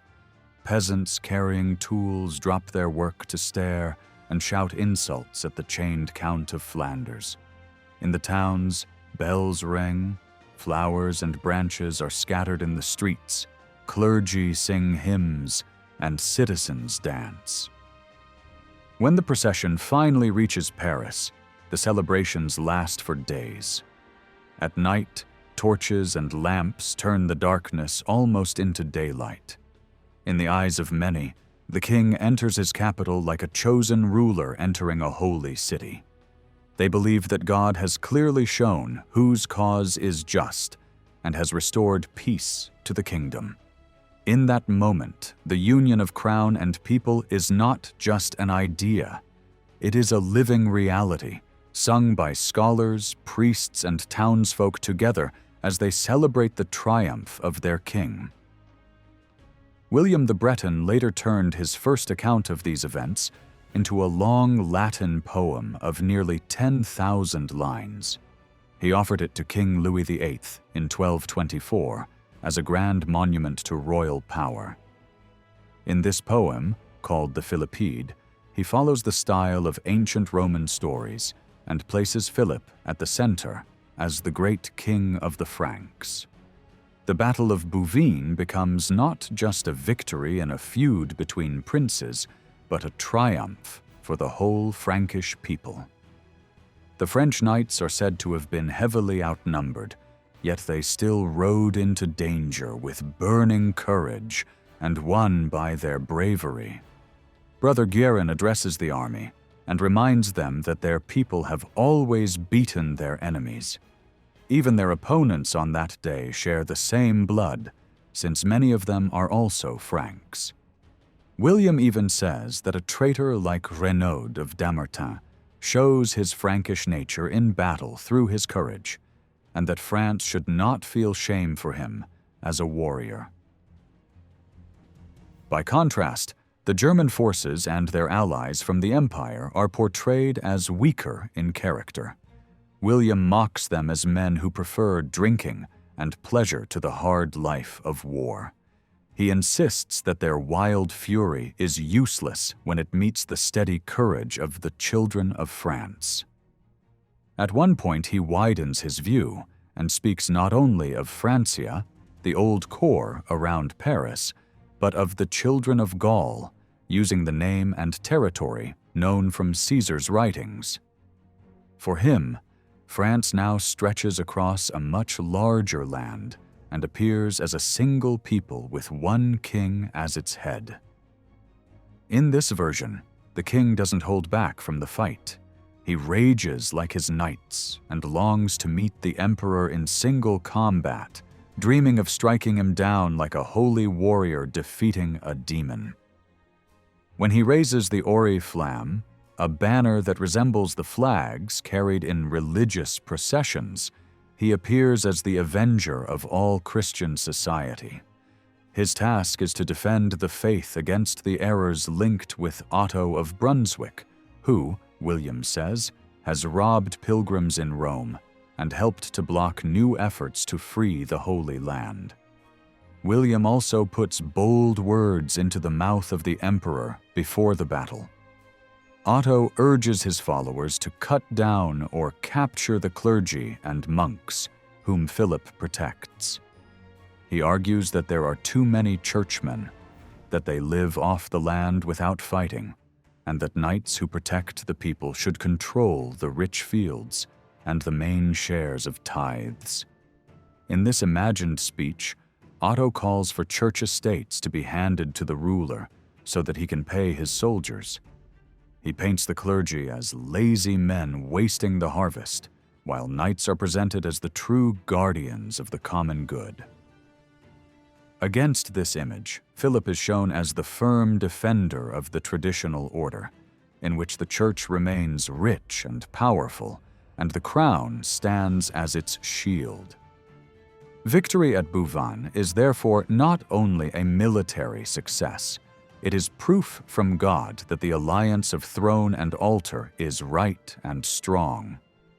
The Philippide repeats the theme of the triumphal return, but focuses more on the capital than on countryside mockery. William stresses the formal celebrations in Paris and compares them to the ancient triumphs of Roman emperors such as Titus and Vespasian.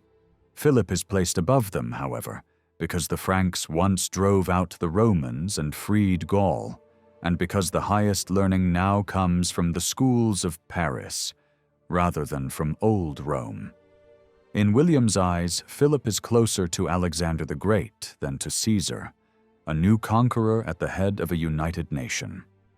Joy flows from the king's heart through all levels of the realm, through cities, towns, and market centers that now form the nervous system of royal power. One victory, he says, creates countless triumphs and makes France look like a true great state. Unity is the key idea. William describes the blood spilled at Bouvines as if it were a new kind of baptism that purifies the people and gives them a fresh start. For a brief time, during the celebrations, all social barriers seem to fade. Knights, townsmen, and even peasants shine in borrowed splendor, as if they all share in the same honor. Yet the poem also makes clear that in normal times, society is sharply divided. William lists 4 groups: those who pray, those who fight, the townspeople, and the peasants. The peasants are placed firmly at the bottom. He mocks them for thinking fine clothes make them equal to great lords, and reminds the listener that they are like the feet of the body, far from the head where power and light reside. Full membership of the royal court belongs only to the clergy, the nobility, and the better-off townsmen. Even so, after Bouvines, the monarchy confidently claims chivalry as its own, and the king stands before all 3 privileged orders as the most Christian sovereign who leads the whole nation. From this point, Philip is shown not only as a ruler, but almost as a father to his people, while his subjects are invited to behave like devoted children. Writers of the time say that it is hard to tell who loves the other more, the king or his people, and that they seem to compete in loyalty and affection. For once, historians can point to a precise day and say that a long, slow development crystallized in a single moment. On the evening of 27th July 1214, something changed. A chronicler who served the lords of Bethune notes that after Bouvines, no one dared to challenge Philip directly, and that the kingdom enjoyed a long period of peace. The king could sit firmly on his throne, while his son took on dangerous tasks in his place. Behind this calm picture, however, family tensions still existed. As in many noble houses, relations between an aging ruler and a strong-willed heir were not easy. Prince Louis, Count of Artois, often acted on his own judgment, encouraged by his energetic wife, Blanche of Castile. Philip did not have his son crowned during his own lifetime, but this does not mean he felt completely safe. He knew that dynastic continuity was never guaranteed, and that a sudden death could always bring crisis. Perhaps for this reason, he preferred not to share the crown, especially while allowing Louis to involve himself in risky campaigns such as the attempt to conquer England in 1216, and later the crusade against the southern heretics. Even after Bouvines, the idea of the state and the royal line remained strong, but never entirely free from danger. Philip Augustus wanted to prepare his son Louis for the throne, and he made sure the boy was raised with strong moral lessons. A Paris churchman wrote a special guide for young princes and gave it to Louis on his 13th birthday in 1200. In this work, the great King Charlemagne was used as the perfect example of courage, justice, wisdom, and self-control. The text even has Philip speak directly to his son, advising him to stay calm in difficult moments and avoid the kind of family troubles that had troubled earlier rulers. One page shows a family tree of recent French kings, all marked with royal symbols, to remind Louis of the long and unbroken line he belonged to. No one felt the need to mention that his mother and grandmother were descendants of Charlemagne because his right to rule was already unquestioned. Even church leaders declared openly that the French crown came from the bloodline of Charlemagne. Other royal clerks added old prophecies to official registers, predicting that the Capetian line would continue without challenge. Philip had another stroke of luck. Louis was his only legitimate son, so there would be no argument over division of lands.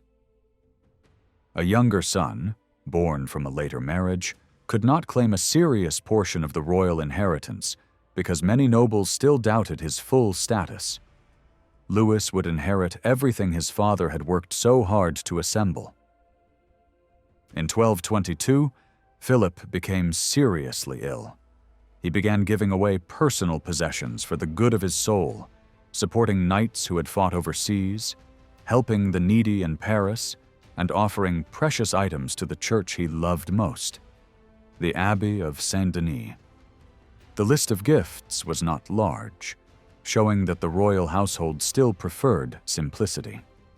Philip lived until the next summer. When he realized his death was near, he tried to return to Paris, where the council was already planning a new crusade. He died on the road at Mantes. His funeral followed the customs of a great Christian king.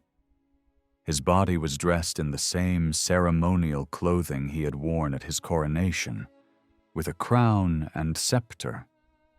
A vast procession of bishops followed him as he was carried across Paris to Saint-Denis. People said miracles occurred along the way, and many whispered that he should be honored as a saint. Chroniclers praised him as the ruler who expanded and protected the kingdom, defended the rights of the crown, shielded the church, fought for the Holy Land, and gave generously to the poor. His legacy rested not only on military success and political skill, but also on the way he fulfilled the moral duties expected of a Christian ruler. During his reign, the fronts of French cathedrals became powerful instruments of royal symbolism. Two artistic themes began to shape how people saw the monarchy. One was the long line of biblical kings, ancestors of Jesus, carved on the main entrances of great churches. These statues were meant to represent the rulers of ancient Israel, but everyone who passed by understood that they also mirrored the kings of France. The idea grew even stronger in the great new towers of Notre Dame in Paris, where rows of crowned figures were placed directly above the main doors. For centuries, they reminded the population that the French monarchy stood in a sacred line of kingship. When revolutionaries destroyed these statues in 1793, they proved just how powerful these symbols had become. The second great theme was the coronation of the Virgin Mary. It appeared first on a cathedral doorway in the late 12th century and spread widely in the early 13th. At Notre Dame in Paris, the image shows Mary seated beside Christ, both crowned, with Christ raising a crown to place on her head.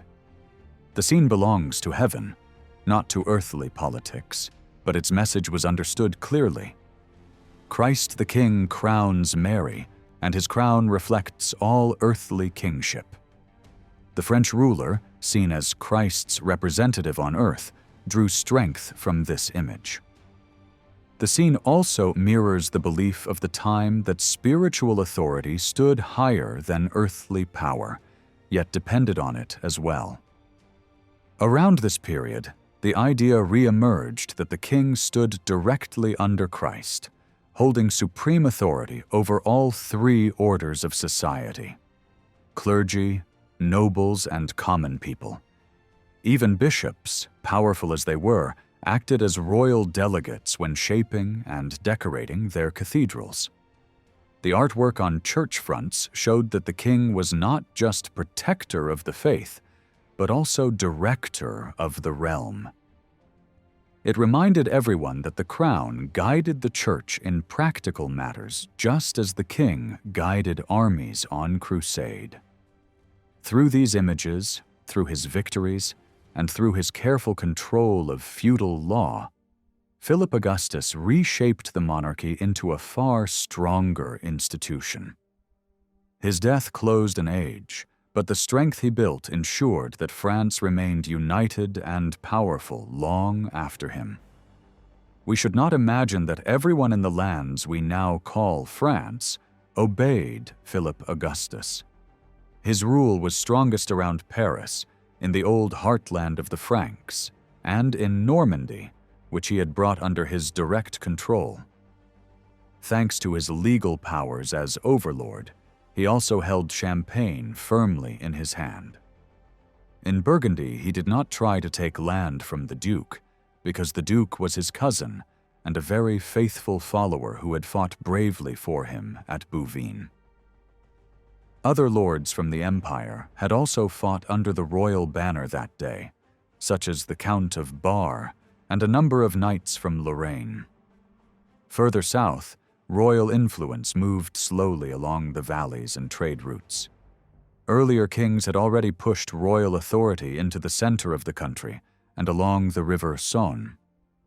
Trade had grown rapidly since Italian seafarers opened safer sea routes in the eastern Mediterranean. Ports and river towns like Saint-Gilles, Montpellier, Arles, Marseille, and Lyon became lively centers of business, and when Philip and Richard the Lionheart set out for the crusade, the Rhone and the Mediterranean offered them the easiest way to the Holy Land. In the southwest, however, royal expansion met serious limits. The remains of the Angevin Empire and the proud lands around Toulouse, once linked to the old Gothic kingdom, stood in the way. The victory of Bouvines meant little to people south of the Loire. Philip had almost no real control in Poitou, and was careful not to stretch his power too far into regions where loyalty would be weak and unstable. He never seriously planned to absorb Aquitaine. His father had withdrawn from that area on purpose. Henry II had worn himself out trying to control it, and Richard I had died there. When church leaders urged Philip to act against heresy in the south, he did not personally rush into action. Instead, he allowed his son Louis to lead campaigns against the Cathars, later called Albigensians, without realizing that these wars would eventually bring the French crown to the shores of the Mediterranean. To understand what happened in the south, we need to clear away some common misunderstandings. There was no carefully planned colonial conquest by the French crown at the start. The South was not a single united country with one shared culture, and the religious movement we call Catharism was not purely Southern. It was part of a wider Christian crisis that affected many regions. The French kings, however, believed that God had charged them, at their coronation, to defend peace and the true faith throughout their realm, down to the borders of Navarre and Aragon. Even in small mountain villages like Montaillou, people knew exactly where royal authority began and ended, and said clearly that they were subjects of the French king. Inside those borders, the South was split into many regions, each proud of its own customs and even its own way of speaking. Out of this variety grew a shared courtly tongue for the upper classes, the language of the troubadours. Their songs were enjoyed from Toulouse to Orange and far beyond, even in northern cities like Caen and later in Italy. This common aristocratic language helped the nobles feel closer to one another in the face of northern interference, and later fed a strong memory of a lost freedom. Political life in the South grew in different soil than in the North. Great lords had become stronger in the 12th century, but their power did not come from the same kind of rigid ladder of lord and vassal that shaped the North. Local customs stressed agreements freely made between men. The word usually translated as fief often meant simply the income from a property held under a current contract, whether the holder was noble or not. Two special conditions shaped this world. First, the whole area attracted bands of professional fighters. The mountains could not feed all the young men who grew up there, especially younger sons and illegitimate sons of knightly families who inherited almost nothing. Their only capital was their strength and their skill in war. They formed companies and sold their services to any lord who could pay. People in the lowlands called them Aragonese, Navarrese, or Basques, frightened by their rough manners and strange speech. The local princes were sometimes too ready to hire them. At the same time, rich towns and markets meant that plenty of money circulated in the South. Records of legal disputes show sums running into thousands of coins already in the 11th century. Moneylenders and financial experts, often simply called men from Sahors, were active across Europe. The presence of poor fighting men and rich trading cities side by side explains why mercenary gangs were so common and so dangerous in these lands. Second, the towns themselves had strong and stable structures. In old Roman towns and in new walled settlements around castles, power lay not only with a single lord, but with groups of families who held rights together. Because inheritance laws often divided lordly rights equally between sons and daughters, and because nobles did not think it shameful to trade, many families shared power, business, and authority. Knights and wealthy citizens worked together through councils and magistrates. The nobles had higher status, but they did not crush the townsmen. They needed one another. Both groups were used to reading, writing, and public debate. They shared the same worldly culture of courtesy and honor, celebrated in political songs and dialogues composed by troubadours. Together they tried to bring order to the countryside around them. From the smallest fortified village to the big city of Toulouse, local leaders used negotiation, payments, and force to bring nearby lands under town control. The bishops also played an active role in keeping the peace. In areas like Vivarais, Gévaudan, Velay, and Rouergue, they regularly gathered nobles, clerics, and merchants to renew public promises against violence. Knights pledged not to attack churches, markets, or the weak. Priests prayed for protection. traders contributed money for a common defense fund.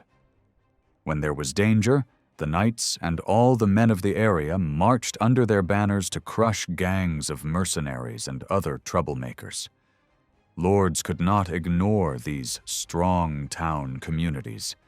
They had to invite their leaders into great meetings and take account of their views.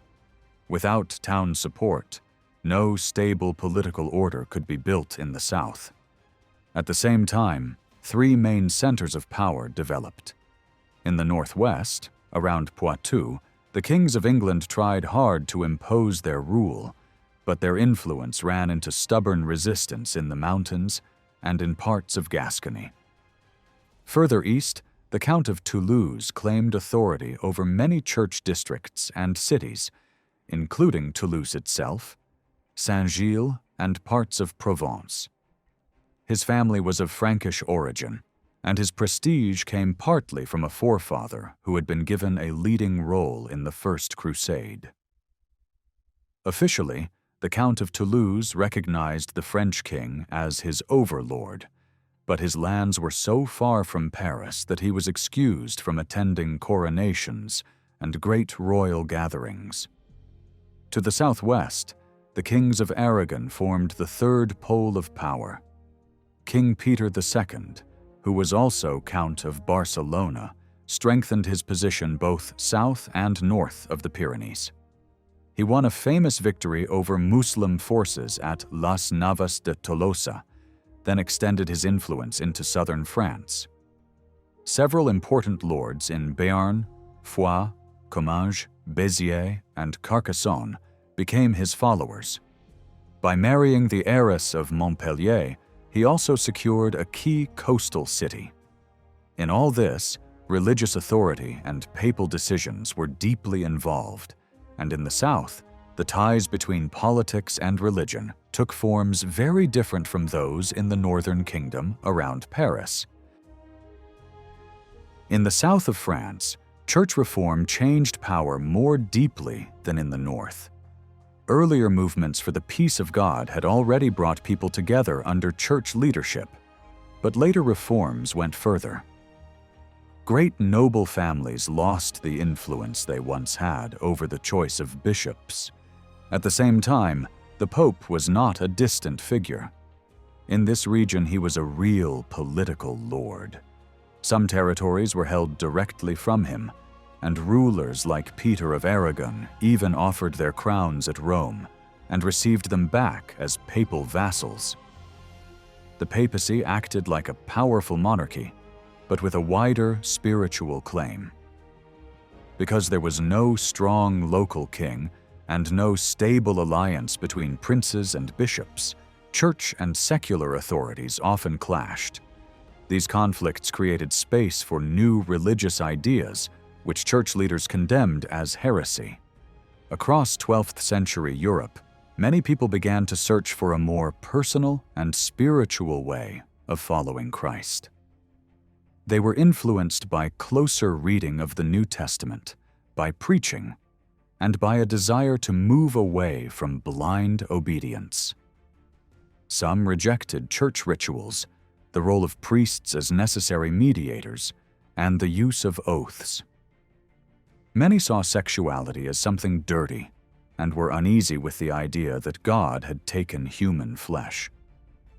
These concerns were not totally different from those of sincere reformers inside the church. In the South, independent preachers such as Henry of Lausanne and Peter of Blois traveled from town to town, especially in Provence and around Toulouse, attacking images, burning crosses, and calling people back to what they believed was a pure gospel. Most men and women who wanted a better church did not go to such extremes. They were especially shocked by wealth. They criticized rich bishops and canons and officials who treated their office as a way to earn money. Movements such as the followers of Peter Valdez, whom people later called Waldensians, chose a life of poverty, preaching in simple language and living like the poor. Ordinary people respected these good men because they spoke clearly about Christ used familiar examples, and offered a path to salvation that felt close and direct. At first, many of them did not want to leave the church. They hoped for change from within. But as church authorities pressured them, forbade them to preach, and punished their leaders, they became harder in their position and began to say openly that it was better to obey God than unjust pastors. From that point, hiding, secrecy, and quiet resistance followed naturally. Alongside this, a different type of belief took root, influenced by ideas that came from the East. These groups used Christian language, but at their heart was a dualistic vision.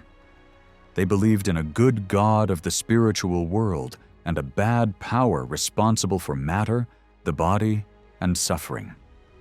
They rejected the idea that God could truly become human and saw the visible church with suspicion. Later writers called them Cathars, a word of Greek origin, or simply Bulgars, because many thought their teaching had come by way of the Balkans. Some documents suggest that they tried to build a full alternative church with their own leaders and sacraments, especially a final rite called the laying on of hands that cleansed all sins at the approach of death. Learned churchmen, such as Alan of Lille, made a clear distinction between the poor preachers who still honored Christ and Scripture, like the Waldensians, and these more radical dualists. Interestingly, in the South, the Waldensians sometimes attacked the Cathars to defend the Christian faith against extreme ideas. Heresy was not a southern problem only. It also appeared in many towns of the north, especially trading centers where merchants wrestled with questions of wealth and usury. Popes and kings exchanged worried letters about it. Bishops in regions like Nevers and Auxerre tried to block the spread of suspect preaching. Once church leaders thought they had identified the centers of false teaching, they turned to harsh measures, including burning at the stake. In the South, heresy spread first from cities such as Albi and Toulouse, where active trade, money, and debate created fertile ground. Wealthy town families and village elites gave shelter to traveling preachers. Some may have preferred Cathar consolations about the afterlife, especially when these teachers accepted gifts and loans like any other group. The attitude of ordinary villagers also shaped events. In the north, peasants had long paid tithes on their harvests. These payments were disliked, but they rested on habits going back to Carolingian times and on the authority of Scripture. In Languedoc and Provence, regular tithes were much newer. Clergy began to demand a similar levy, just as trade in grain and wine was growing, and as churches and monasteries launched ambitious building projects. They justified these demands not by old custom, but by legal arguments. Many people saw this as an aggressive claim by the Roman Church to absolute authority. Resistance and anger were quickly blamed on heretical influence.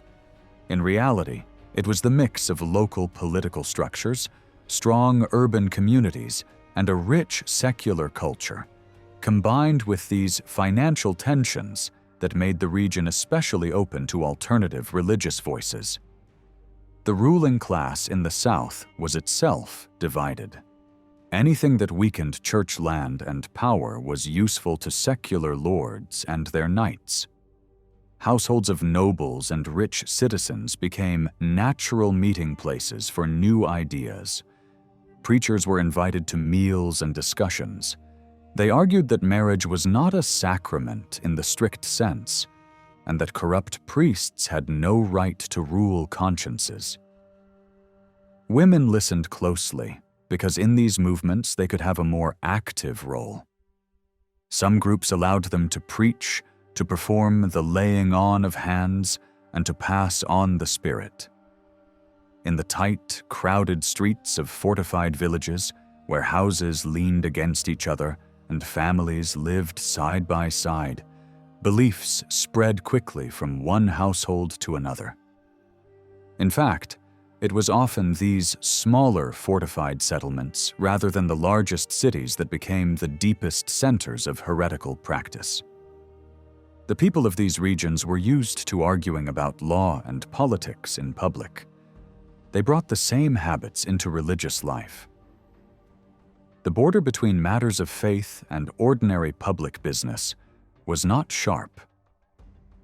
One famous example, described by a local chronicler, tells of a great public disputation at Montreal in 1207. On one side stood a papal envoy, on the other trained Cathar leaders. Knights and citizens acted as referees. Both parties presented written arguments, and the lay audience was expected to judge which side was right. In the end, they declined to issue a decision, partly because tensions were already so high. Even so, this scene shows how far the community had moved away from the traditional model where bishops and priests alone spoke for God. Church leaders eventually realized that they had to answer with both teaching and force. They strengthened their preaching, using sculpture, painting, and public sermons to explain key doctrines, such as the Incarnation, the Cross, and the Eucharist. Great sculpted facades, like that of Saint-Gilles, displayed the story of Christ and the authority of the apostles in a powerful visual language that anyone could read. At the same time, they trained clergy in argument and debate so that they could meet heretical teachers on their own ground. Monks from strict orders such as the Cistercians were first sent south, but their reputation for sharp dealing in land and tithes weakened their impact. What was really needed was poor, educated preachers who traveled with no wealth and lived close to the people. Some canons and later preachers followed this model. They managed to win back many Waldensians and created a new style of popular preaching that prepared the way for the Dominican order. Yet persuasion was only one part of the response. The Church also borrowed legal and political tools. Heresy was treated as an attack on public peace and on divine majesty, similar to treason against a king.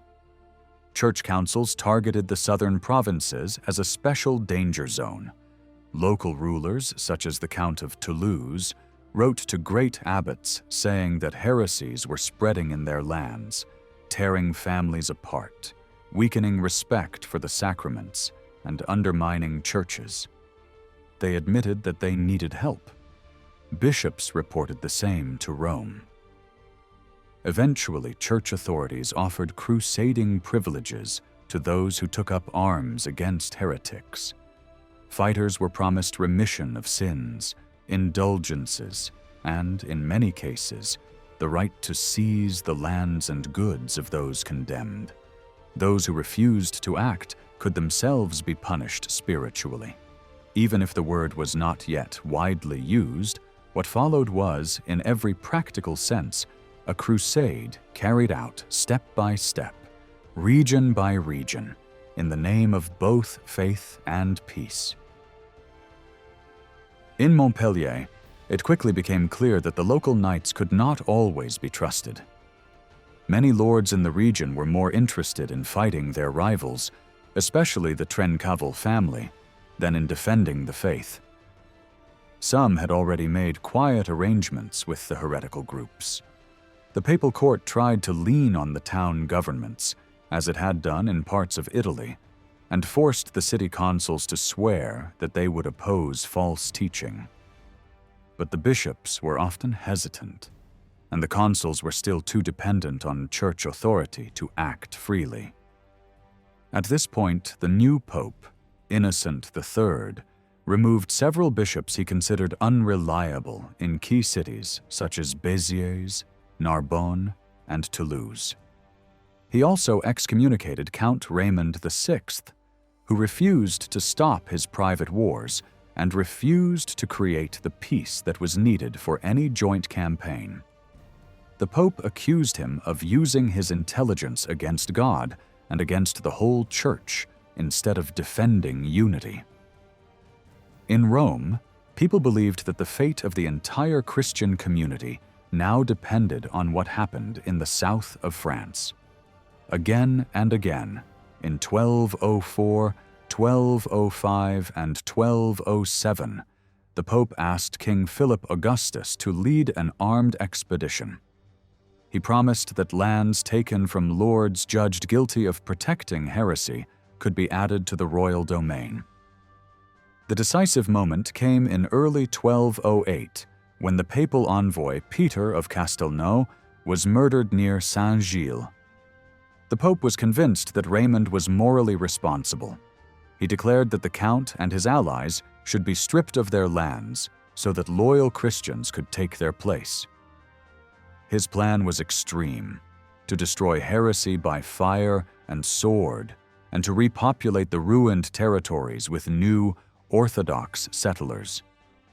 These settlers would naturally come from the Kingdom of France. Philip Augustus, however, refused to turn a crusade against provinces that were, at least in theory, part of his own feudal world. Still, preparations for war went ahead without him. In June 1209, prelates, nobles, and knights from the north and from Burgundy moved down the valley of the Rhone. Many were linked to the Cistercian order and to a small group of knights from the region around Paris, who still clung to the crusading ideal. They had tried to reach Jerusalem with the great expedition that had been diverted to other targets earlier in the century. When that expedition had turned aside, they had refused to follow and were left bitter and disappointed. Now they threw themselves completely into this new campaign, convinced that they were making up for past failures by absolute loyalty to the cause of God. At their head stood Simon of Montfort, a vassal of the French king, surrounded by his household and the monks and abbots he trusted. As the army advanced, Raymond of Toulouse gave outward satisfaction. In Saint-Gilles, he appeared stripped to the waist at the door of the great church and allowed himself to be publicly beaten as an act of penance. Once absolved, he joined the forces that had come from the north. That left the lands of the Trencavel family open to attack. Béziers was captured in July 1209, before Carcassonne. What followed became legendary, a wild massacre in which heretics and faithful believers, men, women, and children alike, were burnt or cut down, including crowds who had taken refuge in the cathedral. Later accounts put the blame for the worst excesses on the loose bands of followers who had attached themselves to the crusading army. Rough men with little equipment and no discipline, whom we might call brigands. In the autumn, the local lord, the Viscount, died in captivity. He was buried with ceremony to show the world that his rule was over. His territories were offered to great northern lords, such as the Duke of Burgundy and the Count of Nevers, but they declined and quickly returned home once they had fulfilled their vows. A small committee of bishops, knights, and the papal legate then granted these lands to Simon of Montfort, who remained behind with about 30 knights, a tight circle of companions determined to root out heresy. All around them, from the walls of fortified villages, the Crusaders saw defiance. They chose a harsh strategy. One by one, they besieged strongholds such as Minerve, Termes, and Lavore, crushing resistance and marking victory by raising the cross on the towers above Montfort's own banner to show that, in their eyes, Christ had conquered. Groups of Cathar leaders were put to death by burning in groups of dozens or even hundreds. Local nobles were executed as if their guilt were beyond doubt. The work was difficult and costly, so the Crusaders hired professional soldiers from the north and relied on powerful siege engines. A financier from Montpellier organized the loans and payments needed to keep the army in the field. From 1210 onwards, new waves of volunteers arrived.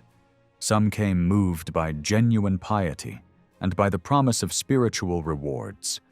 Others attracted by the indulgences and by the hope of gain. Preachers active in France, Gascony, Aquitaine, and the Rhineland fired up people's emotions. Even unstable groups of poor wanderers, stirred by visions and dreams, began to move towards the south, convinced that they were taking part in a final cleansing of Christendom. In 1210, there was a fresh offensive against Raymond VI. His lands and many of his princely powers were taken away, and Simon of Montfort was put in his place. Raymond's neighbor, the Count of Foix, also lost his territories to Simon's brother after being excommunicated. At the same time, northern churchmen moved into positions of authority. The papal legate became Archbishop of Narbonne, and the abbot of Vaux-de-Cernay became Bishop of Carcassonne. In the winter of 1212, a great assembly was held at Pamiers. Clergy, knights, and town leaders gathered to fix new rules for both faith and public order. The statutes had been drafted by a team that consciously mixed French and local voices to reduce mistrust. They imported strict northern customs of inheritance and lordship, especially in the way fiefs were held. For 10 years, no heiress to a castle in the region was allowed to marry a local knight without Montfort's approval, while there was no such limit on marriage with men from the north. The goal was clear. Over time, northern families would replace the old southern aristocracy through marriage and land transfers, reshaping the ruling class of the region. Soon afterwards, the political landscape shifted again. The Pope turned his main attention back to the eastern Mediterranean and began to favor an agreement in the south. He called on Peter II, King of Aragon, who had recently won a brilliant victory over Muslim forces in Spain, to act as mediator and protector. Peter traveled to Toulouse, where the city leaders and Count Raymond, together with Raymond's young son, did homage to him. Peter assumed control over the county and took charge of the boy, who had not been personally involved in the accusations of heresy. He promised the Pope that he would raise the child in the Catholic faith. This new arrangement, which placed a powerful Iberian king over much of the region, challenged the position of the French crown. Philip Augustus therefore gave his son, Prince Louis, permission to join the Crusaders in order to defend French interests. At Muret in September 1213, Simon of Montfort and his companions fought a decisive battle against the King of Aragon, the Counts of Foix and Comminges, and the militia of Toulouse. Simon's men prepared themselves with confession, mass, and the veneration of a relic of the cross. Peter, by contrast, was said to have spent the night in pleasure.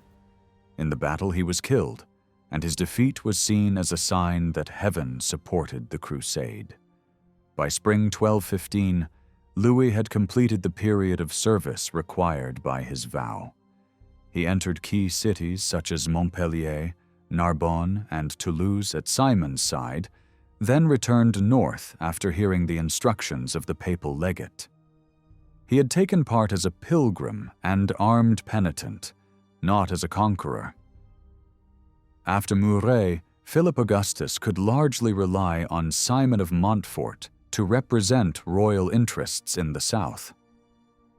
The Pope, on the other hand, insisted that the lands of those judged heretical had been seized in the name of the Apostle Peter.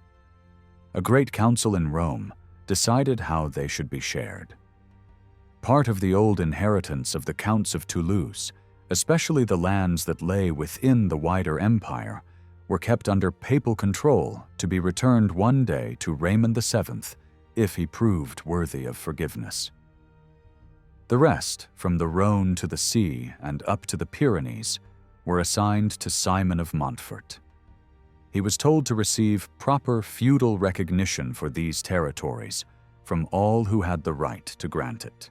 Simon moved quickly and did homage for his new possessions to the King of France, binding the reshaped south more tightly to the Capetian monarchy. Simon of Montfort first thought he could control the county of Toulouse while living safely in the strong fortress of Narbonne. In reality, this was an illusion. Toulouse did not rise for heresy, but for loyalty. The townspeople loved their own count and hated the foreign lords from the north. The whole region shared this feeling.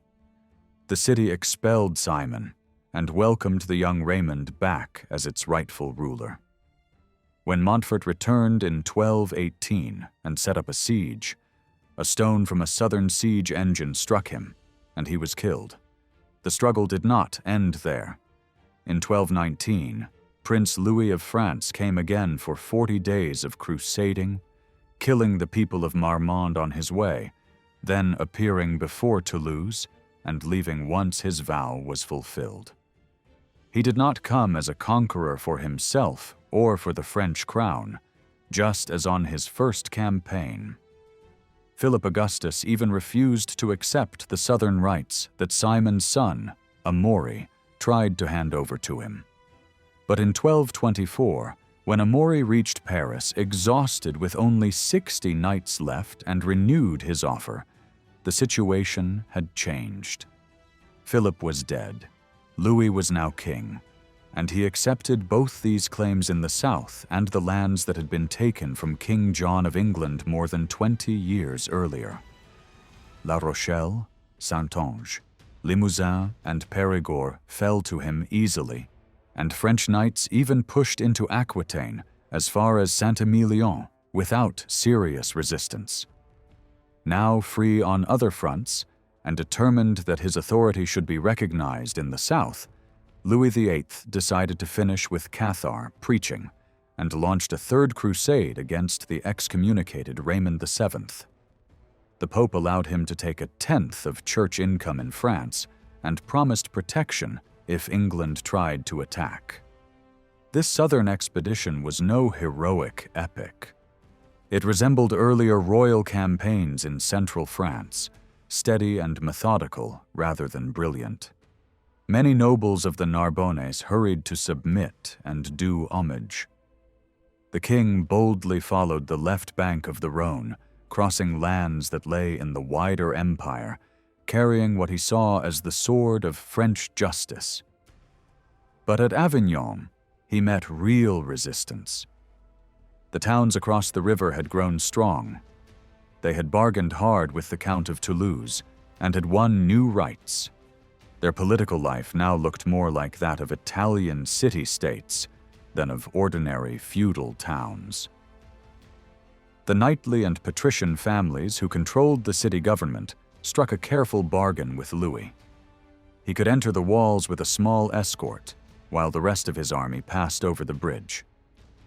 When the townspeople saw the full size of the Crusader host, they panicked, fearing another Béziers, and slammed the gates shut.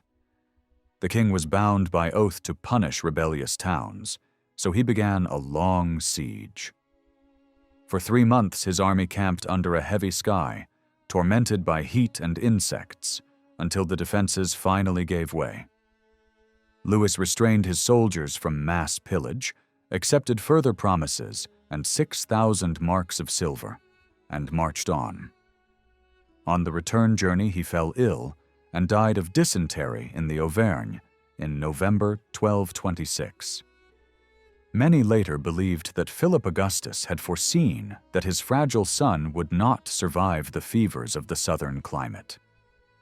From then on, the fight in the south continued under other leaders.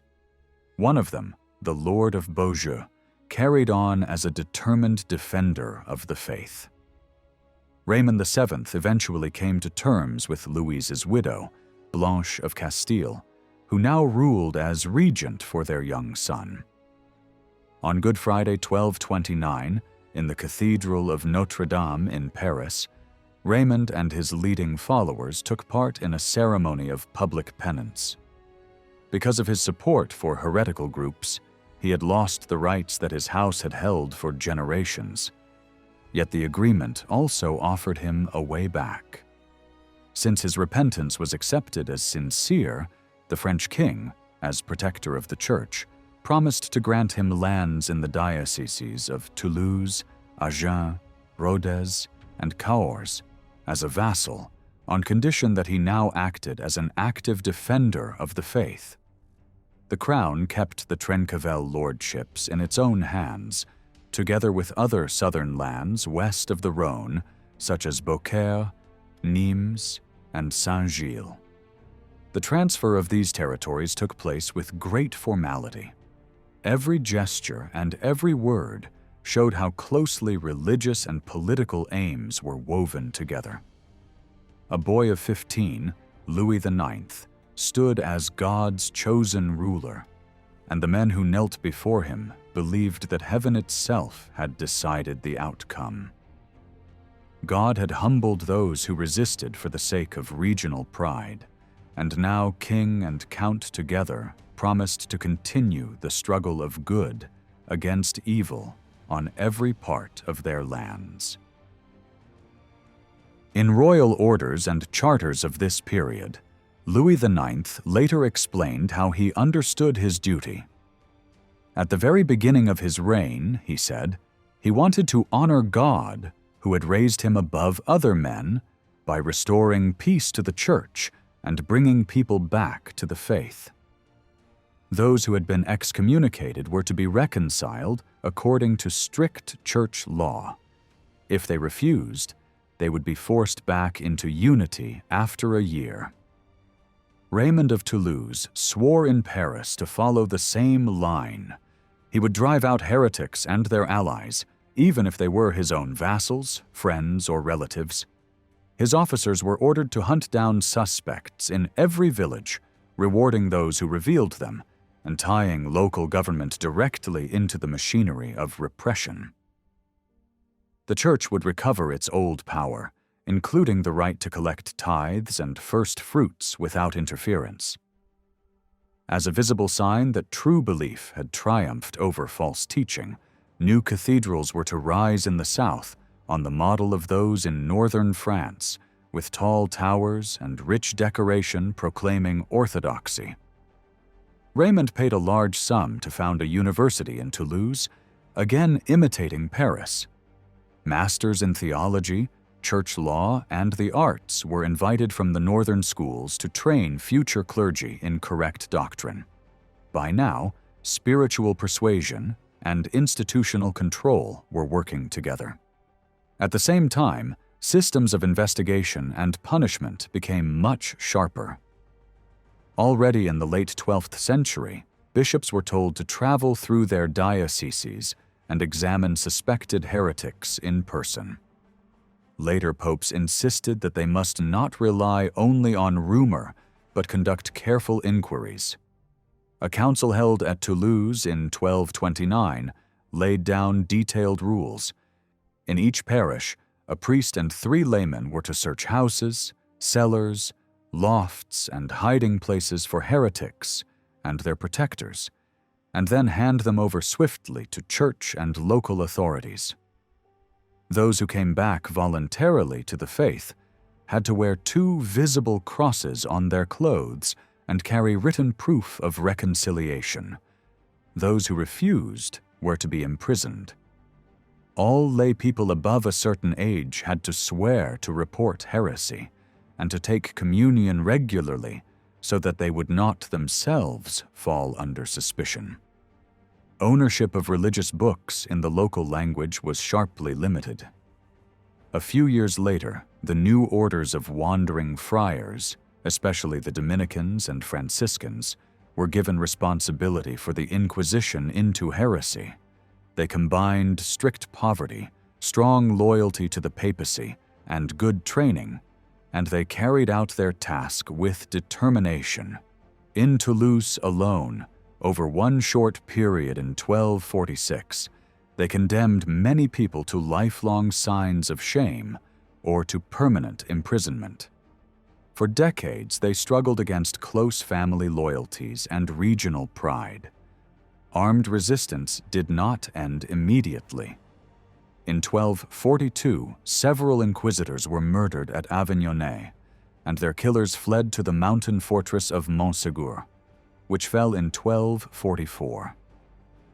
After that, heresy retreated from the towns into the surrounding countryside, and then further into remote valleys. In places like Montelou, it still survived near the start of the 14th century, but by then it had lost its former strength.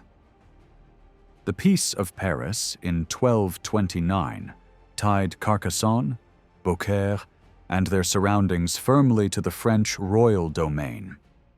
Royal institutions in the north were now strong enough, and communications secure enough, for rulers to think seriously about governing regions so far from Paris. Kings themselves rarely traveled to the south. Instead, they entrusted power to the seneschals first installed by Simon of Montfort, who ran courts that mirrored the royal court in Paris, with trained judges and financial officers. The crown had not seized these territories in a cold, calculated plan for expansion. The first motive had been the desire to crush heresy personally and to prevent future treachery from the House of Toulouse. Control of ports and sea routes also mattered, since the royal household still dreamed above all of another crusade to free Jerusalem. Even after victory, nobody imagined that the entire heritage of the Counts of Toulouse would one day be fully absorbed into the French kingdom. In law, that inheritance had passed into God's hands as the prize of a holy war. The king, as God's representative on earth, was free to arrange it as he saw fit. He kept much of it close to the crown, but did not present this as full annexation. Raymond kept Toulouse only for his lifetime. After his death, it was to pass to his daughter Jeanne, who had been promised in marriage to one of Louis VIII's younger sons. Only the descendants of that union would truly inherit. Jeanne was brought up under close watch at the French court, and in 1237 married Alfonso, the king's brother. No one foresaw that Raymond would never have a son, or that Jeanne would have no children. When both she and Alfonso died in 1271, their line ended, and all of Languedoc fell almost by chance to the French king. By then the monarchy was strong enough to absorb it. 40 years earlier, it would have been impossible. People still imagined the kingdom as a loose collection of principalities joined to the crown by family ties and mutual promises. A broad, centrally governed royal territory was something new, not the result of an early imperial plan, but of many accidents and slow institutional growth. Women played a quiet but powerful part in this story. In the 11th and 12th centuries, they had already been central to political life. They bore heirs, carried claims and lands into their husbands' houses, and continued to advise their sons when widowed. Later, they sometimes performed homage in the absence of their male relatives and managed estates for underage sons. During Louis IX's coronation, several great ladies stood in for their absent husbands. Yet the position of Blanche of Castile went far beyond this. As queen, wearing a crown herself, she was compared in people's minds to the image of the Virgin holding the Christ child at the doors of the cathedrals. Her husband had no earthly lord above him, only God, so only God could be seen as the guardian of their young son. In practice, this guardianship was exercised by high churchmen and by Blanche herself. We have already seen archbishop and papal legate acting alongside queens as protectors. But the most constant support came from the core of royal servants, knights and clerics, whose families had served the crown for generations, passing church offices from uncle to nephew and court posts from father to son. These networks created a stable circle around the royal children and allowed Blanche to govern during Louis's minority, even when powerful nobles tried to throw off royal control. Before his death in 1226, Louis VIII arranged the succession carefully. Blanche's many children were a blessing and a problem. 5 sons survived infancy. Following the normal practice of great houses, he divided the family lands. The eldest son received the crown of France, the treasures in the Louvre Tower, and the ancient heartlands around Paris and in Normandy. The younger sons received important territories as their share: Artois to Robert, Anjou and Maine to a later-born son, Charles, Poitou and the Auvergne to Alfonso. These were not independent kingdoms. They remained tied to the crown by obligations, and the younger princes accepted without question the senior authority of their eldest brother. Only they could carry the royal lilies in their coats of arms, and their loyalty strengthened the ruling house rather than weakening it. Later stories about the foundation of the Abbey of Royaumont, where Louis IX made his brothers help carry stones, picture them working together in harmony under a strict but loving elder brother. This family model, with a strong father figure and obedient sons, became a pattern for the whole monarchy in the 13th century. Louis IX ruled according to these same principles. His mother's firmness shaped him, but his main example was his grandfather, Philip Augustus, whose memory he honored deeply. Louis completed the picture of kingship that had begun to take shape after the Battle of Bouvines. He strengthened the sacred image of the French monarchy through his personal honesty and piety, which even critics found hard to question. He also used every symbol he could to make royal power more visible and more respected. He was a learned man who read the Bible regularly and tried to live according to its teaching. Under his influence, the ceremony of coronation at Reims was slightly altered. The act of knighting the new king was placed between his solemn promise to keep peace fairly and the moment of anointing. In this way, the rite said clearly what many already felt. In France, the crown and the knightly ideal belonged together, and the king stood at the point where sacred authority and chivalry met. In 1240, Louis IX added a new sacred symbol to his authority: the crown of thorns that people believed Christ had worn on the cross. He placed this relic in the center of the Sainte-Chapelle in Paris, a palace chapel built almost like a jewel box of stone and glass. Louis spent enormous sums to create this brilliant setting, because for him, the relic was not only an object of devotion, but also a visible sign that God's favor rested on the French king. At the same time, scholars trained in law were sharpening ideas about royal power. One of them, Joan of Arc, argued that the king had the right to call even the vassals of his vassals to serve him, because they were bound to work for the public good and for their wider homeland, which he described not simply as a local region, but as the whole kingdom. In his view, this kingdom was nothing less than the realm of Gaul, reviving an ancient name and linking the French monarchy with the old Roman world. Louis also wanted learned works that reflected his vision of the world. He asked his Dominican librarian, Vincent of Beauvais, to compile a vast encyclopedia. On the surface, it was a universal history, but at its center stood the line of Capetian kings, presented as the main actors in God's plan.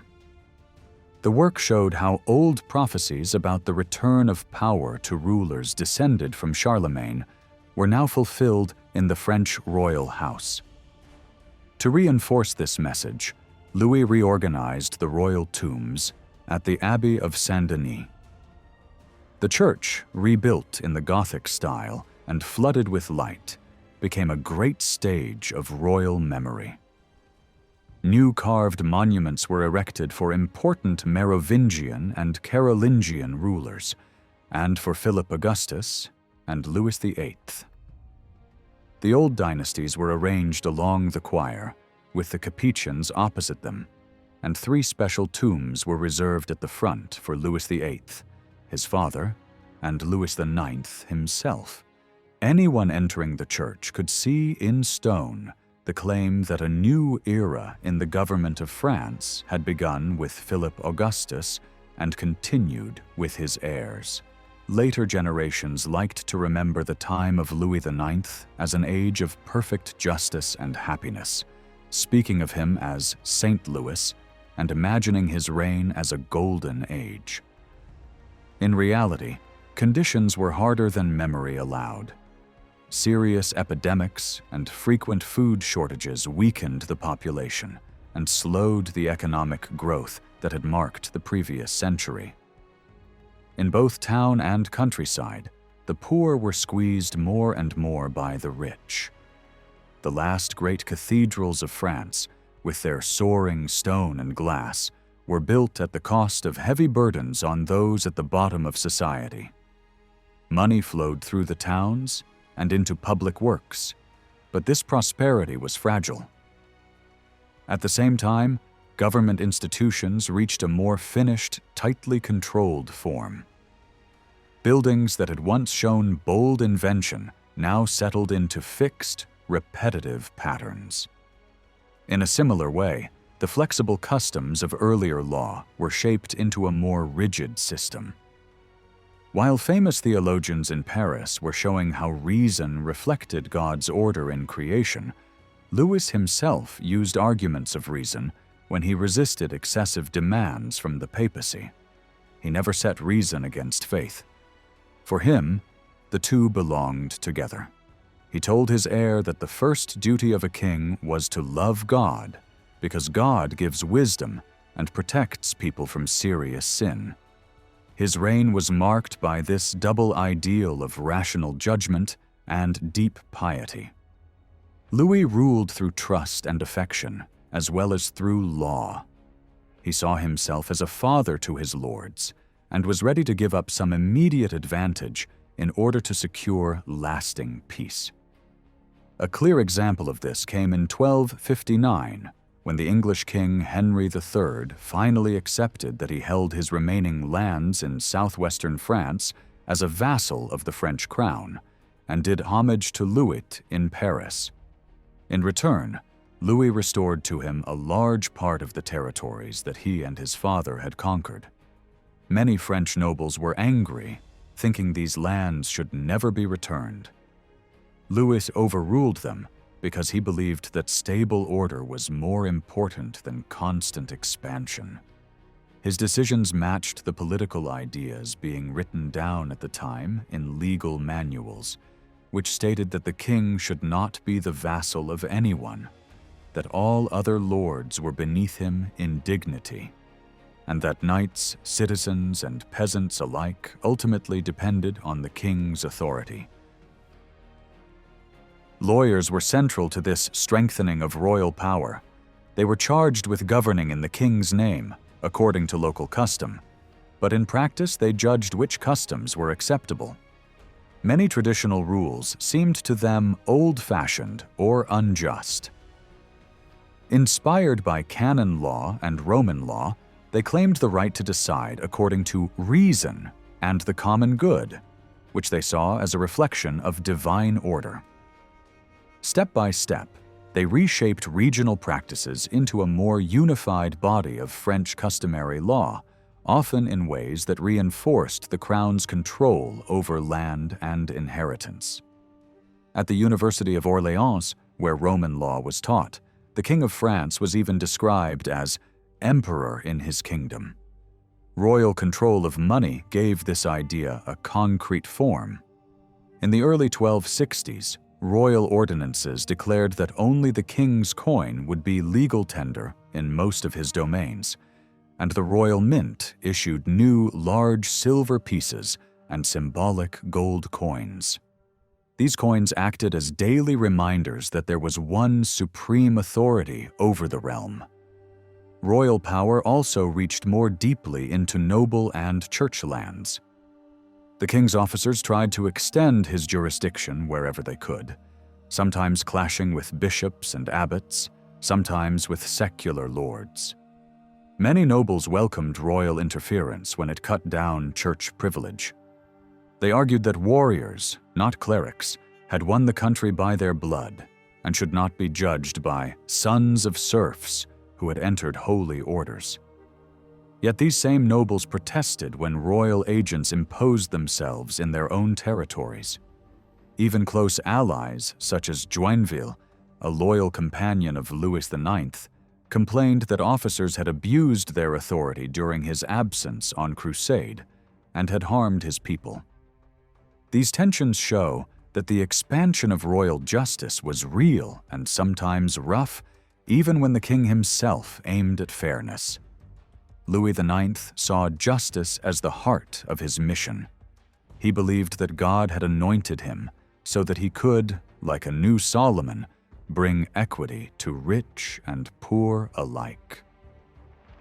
The familiar image of Louis sitting under a tree at Vincennes, listening to ordinary people and settling their disputes, may be more legend than fact, but it reflects how he wanted to be remembered. Around him, the royal court reorganized itself so that legal business became its main activity. Financial officers were moved into a separate chamber, while trained jurists took center stage in what became known as the Parlement of Paris, the highest royal court of appeal. These lawyers were rewarded with robes, salaries, and royal favor, and they took their work seriously. They sent inspectors to review the actions of local officers and correct judgments that went against accepted custom. Over time, more and more people learned that they could bring their cases to Paris for a final decision, and the written records of these rulings gave the crown a powerful tool for shaping law. Louis did not stop at building courts in the capital. Before returning from one of his expeditions to the east, he ordered a kingdom-wide inquiry. This was not aimed at hunting down heretics. The Inquisition of faith was already in the hands of the friars. Instead, Louis wanted a moral reform of secular government itself. He feared that officials were abusing power in his name and betraying the principles of justice that he had sworn to uphold at his coronation. To avoid any suspicion of favoritism, he did not entrust this investigation to his ordinary household officers. He chose instead teams of Dominicans and Franciscans, men known for their poverty and devotion, the same orders that had been used to combat heresy. They traveled through the provinces, listened to complaints, and reported abuses. For Louis IX, cleansing royal administration was not just a political task. It was, in his eyes, another work of faith, as necessary for the health of Christian society as the suppression of dangerous doctrines in the South. Louis IX took the cross in 1244 when he was about 30 years old. He had been very ill and believed that a vision during his fever was a sign from God. He then committed himself to a great expedition to the east and spent an enormous sum of money on it, several times the annual income of his kingdom, with towns and the church providing most of the funds.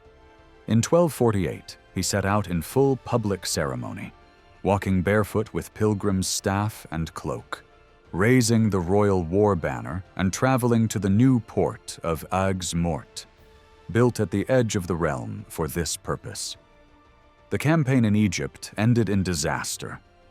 Hardship in the Nile Delta, defeat and slaughter at Mansoura, the king's own capture and his ransom by Muslim leaders.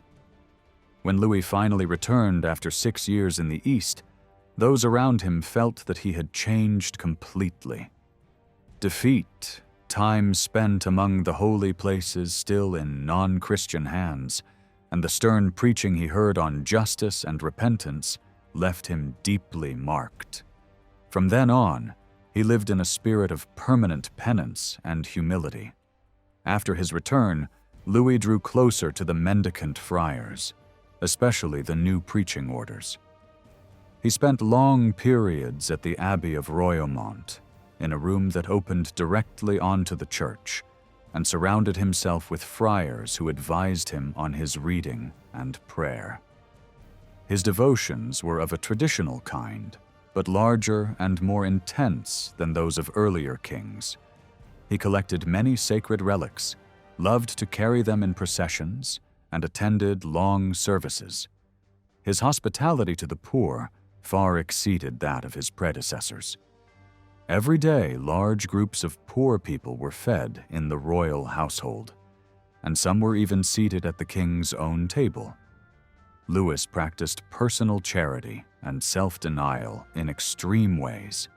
He dressed simply, avoided ornament, and personally tended the sick, including lepers, while still carrying out his official tasks with tireless energy.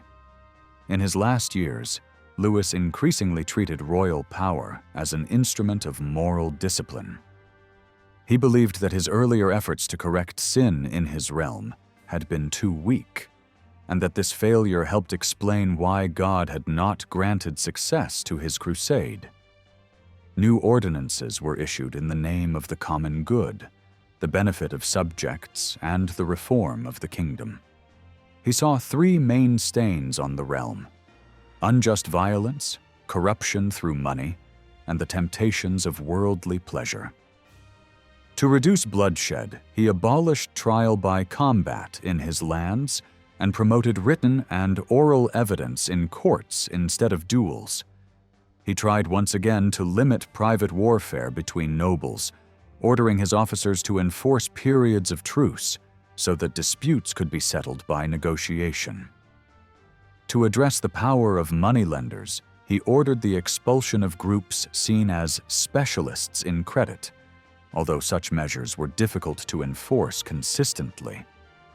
He also issued bans on gambling, restricted prostitution to special quarters in towns, and imposed harsh penalties on blasphemy and coarse language, seeking to restrain everyday habits that he considered sinful.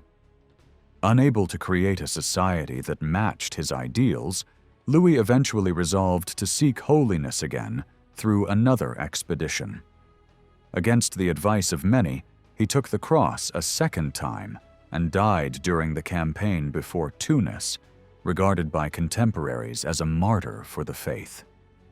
Witnesses in the later canonization process described how he cared not only for the safety of bodies and goods, but also for the salvation of souls, and how he governed with the spirit of both king and priest. The papal judgment echoed this view, praising his self-control, his use of reason to govern passion, and his commitment to justice. By turning Louis IX into a canonized saint, the Church raised the status of the entire royal family. His relatives already held many of the greatest offices in Europe. Now their prestige was joined to the halo of his sanctity. His descendants and princes of the blood proudly styled themselves as sons of Saint Louis, and his memory permanently wrapped the French monarchy in a sacred aura.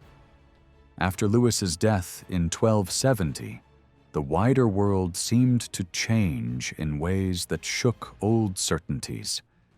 Merchants from Italian and French cities and missionary friars traveled as far as Central Asia and the coasts of China, bringing back reports of distant civilizations that were orderly, rich, and wisely governed, yet ignorant of the Christian faith.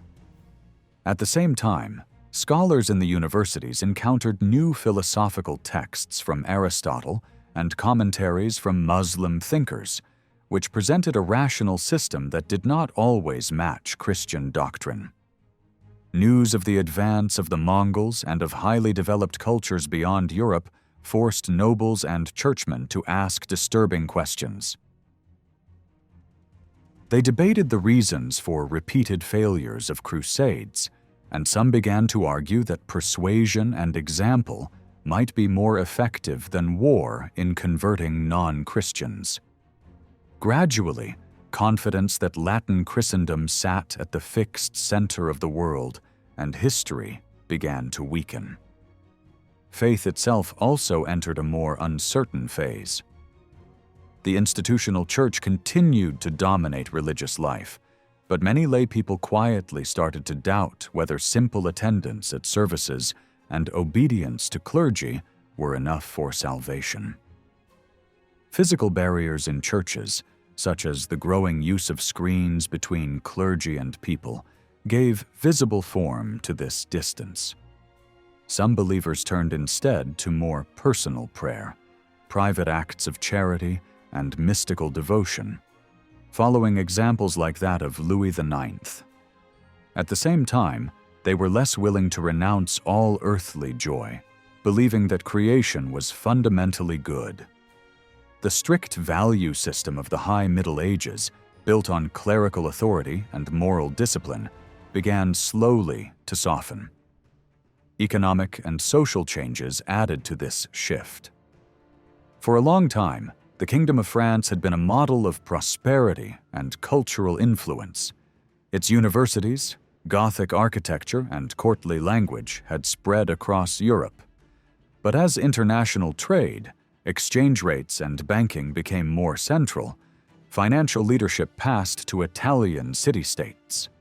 Tuscan and Lombard bankers changed their routes, and new roads and shipping lines altered the map of commerce. French towns still looked strong. They controlled wide hinterlands, invested heavily in vineyards, sheep, and woodland, and their ruling families dominated both trade and local government. The capital, Paris, grew into the largest city in the Latin West, a major market and a thriving financial center, with foreign banking houses established there. Yet beneath the surface, the countryside showed signs of strain. Land near towns shifted from food crops to vines, marginal soils were abandoned, and many peasants could no longer survive on their plots.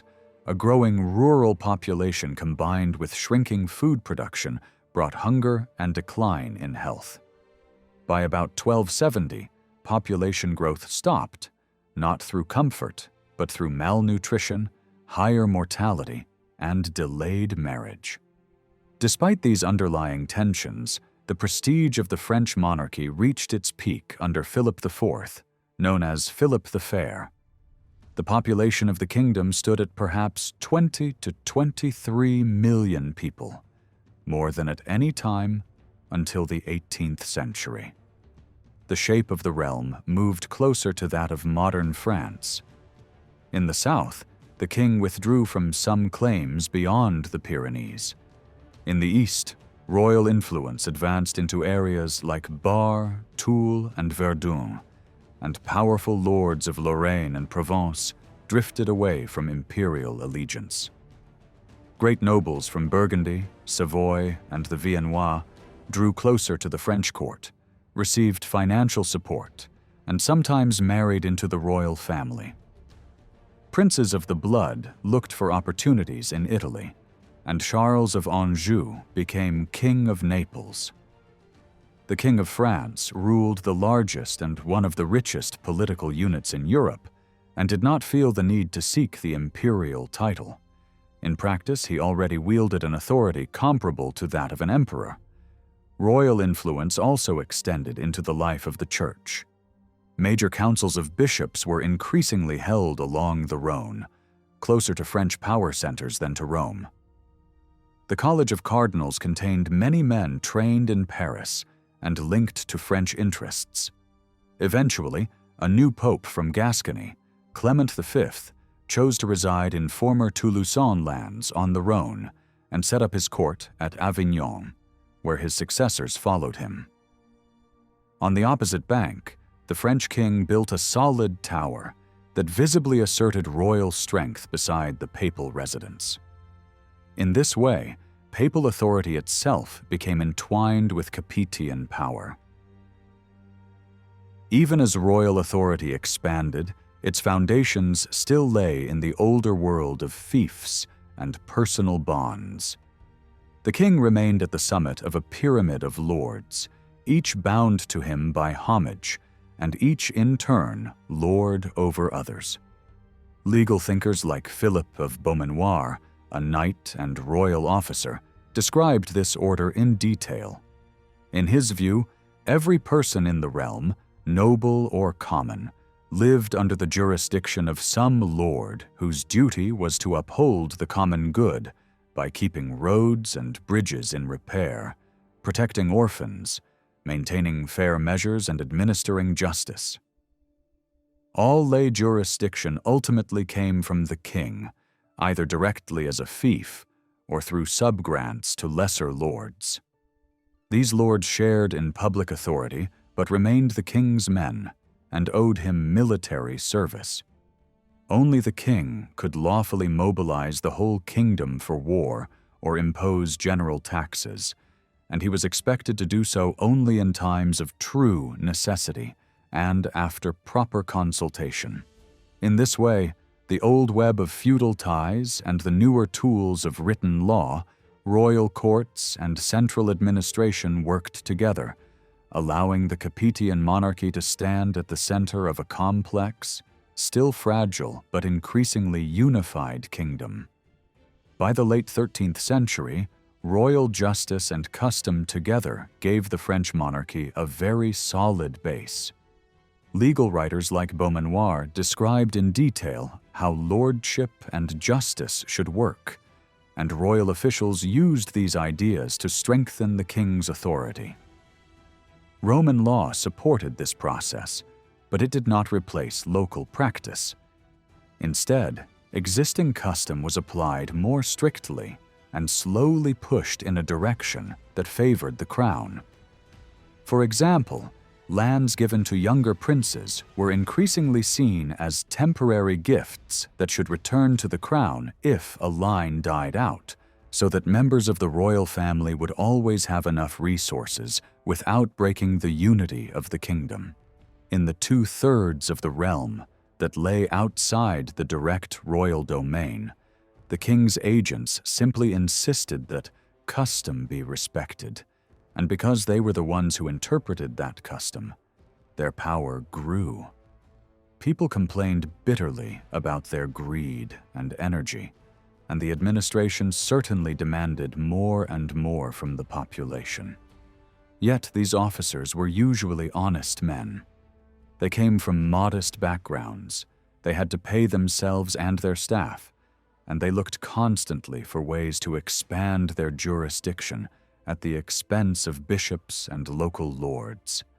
In the end, many feudal landholders reacted, formed regional alliances, and temporarily slowed the advance of royal power after the death of Philip the Fair in 1314. Philip the Fair is the first Capetian ruler about whom historians seriously ask what he thought in private, because by his time the machinery of government was running largely on its own. All the main offices had become permanent, and the king could trust that the system would function even when he kept silent. He was highly educated for his age, listened to philosophical works read aloud in French, and believed, like some contemporary writers, that rulers should focus only on major questions, not on small details. Observers often described him as cold and distant, a man who simply looked at people without speaking. Yet he was intensely devoted to the memory of his grandfather Louis IX, and tried to imitate his sanctity. He longed throughout his life to lead a crusade and die in the Holy Land. In later years, especially after he was widowed, he practiced harsh physical penances. In religious matters, he believed that, as king, he held direct responsibility before God for the purity of the Church in France.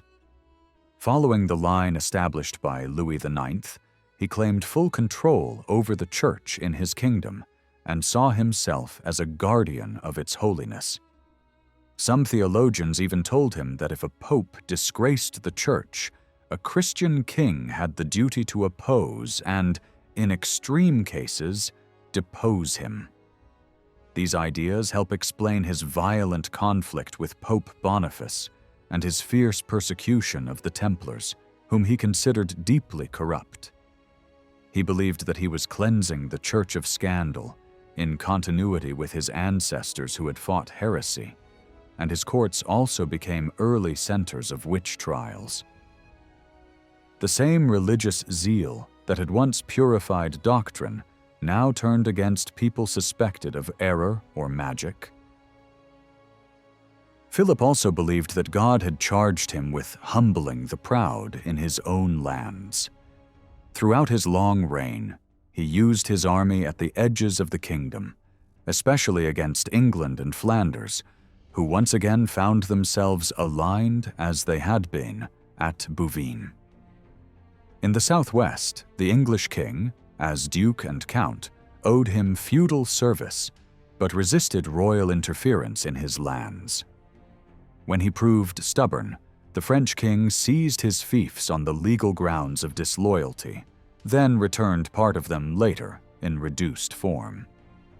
In Flanders, royal officials tried to treat the great towns as they did cities inside the royal domain, expecting local elites to collect taxes from ordinary people. They underestimated the strength of Flemish identity and the anger of the weavers and workers who were tired of both their own patricians and foreign demands. In 1302, near Courtrai, these artisans and town militias defeated the royal cavalry in a bloody battle. Many French nobles died, and Philip only restored his honor with great difficulty 2 years later. Even then, he struggled to impose complete control over Flanders, whose language, customs, and social structures remained stubbornly resistant to French influence. War on this scale was extremely expensive. Mounted troops needed constant replacement of horses and equipment, and Philip made the costly decision to pay wages even to those nobles who, by feudal law, were supposed to serve at their own expense. To fund all this, the crown began to use every possible source of income. It drew heavily on the wealth of the church in France, often by claiming tenths of clerical income that were officially meant for future crusades, but in practice served the needs of the state. It experimented with new forms of taxation on towns and subjects, often justified as necessary for defense or the common good. Royal councils also turned to the coinage itself.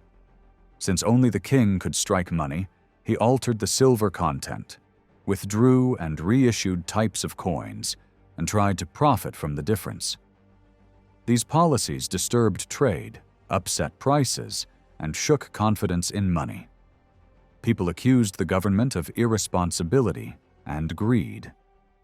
To answer criticism and secure support, the monarchy felt increasingly obliged to explain its actions, negotiate with its subjects, and seek some form of consent.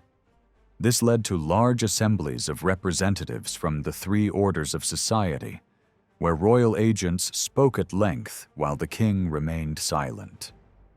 In these gatherings, which were the first steps towards formal political debate in France, the crown defended its policies on taxation, currency, and church affairs, while towns and nobles demanded reforms and the punishment of corrupt officials. As financial pressure grew, the crown sometimes sacrificed its own servants to calm public anger. Wealthy officers were accused of abuse, put on trial, and made examples, even if their only real crime was their success and visibility. Enguerrand de Marigny, the king's chamberlain and a central figure in the treasury, became one such scapegoat. At the same time, royal moral discipline inside the palace itself began to crumble. In the last years of Philip's life, a scandal broke involving the wives of his 3 sons. 2 were accused of adultery, and the punishments were deliberately brutal. Their supposed lovers were mutilated and executed, and the princesses were imprisoned in harsh conditions. One died quickly, the other lived for years in confinement and ended her life in a convent. For contemporaries, this affair was not a trivial court drama. It symbolized the shift from the strict, almost austere morality of Louis IX's time to a more frivolous and pleasure-seeking noble culture. It also deeply marked Philip, who reacted with a lasting mistrust of women and a determination to prevent important lands from passing into female hands. In one key case, he decreed that if a certain princely line produced no male heir, the lands would revert to the crown.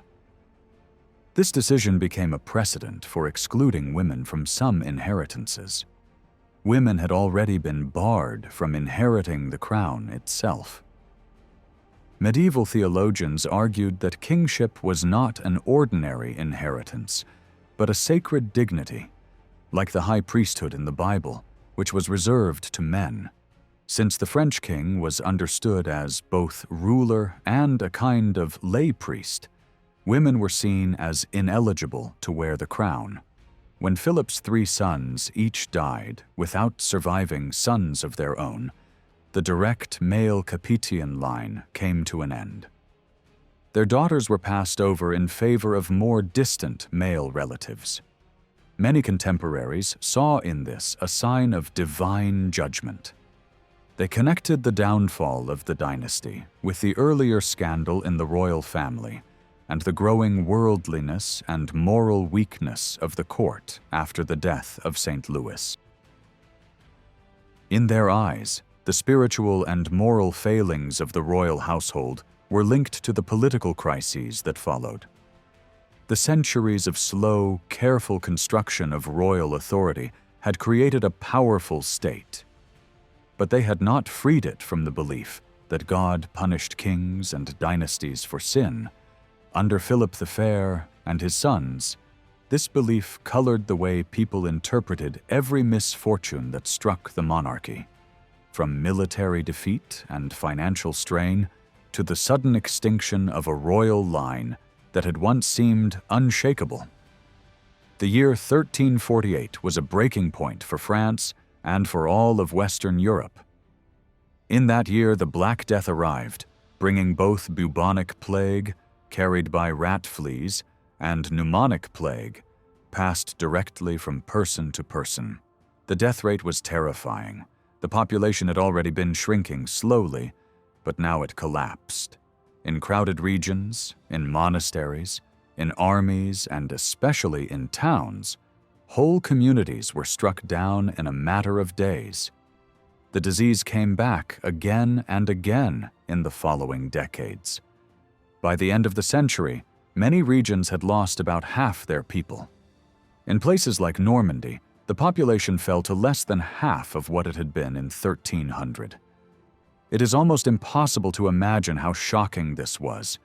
In the Paris region alone, millions fell sick in one summer and died within hours, with no cure and no explanation. At first, people struggled simply to bury the dead. Then they began to ask what sin or fault could have brought such a punishment, and what kind of penance might protect them in the future. Their view of the universe and of God's judgment was shaken. They looked to the church and the king, but quickly realized that their leaders were just as helpless as they were. Many concluded that the sins of rulers were being punished on the whole people. As trust in traditional authorities weakened, new forms of devotion, extreme movements, and a growing interest in magic and witchcraft appeared more openly. Doubt, anger, and unorthodox beliefs were no longer hidden at the margins of society. The plague did not just damage minds and hearts, it also transformed the economy.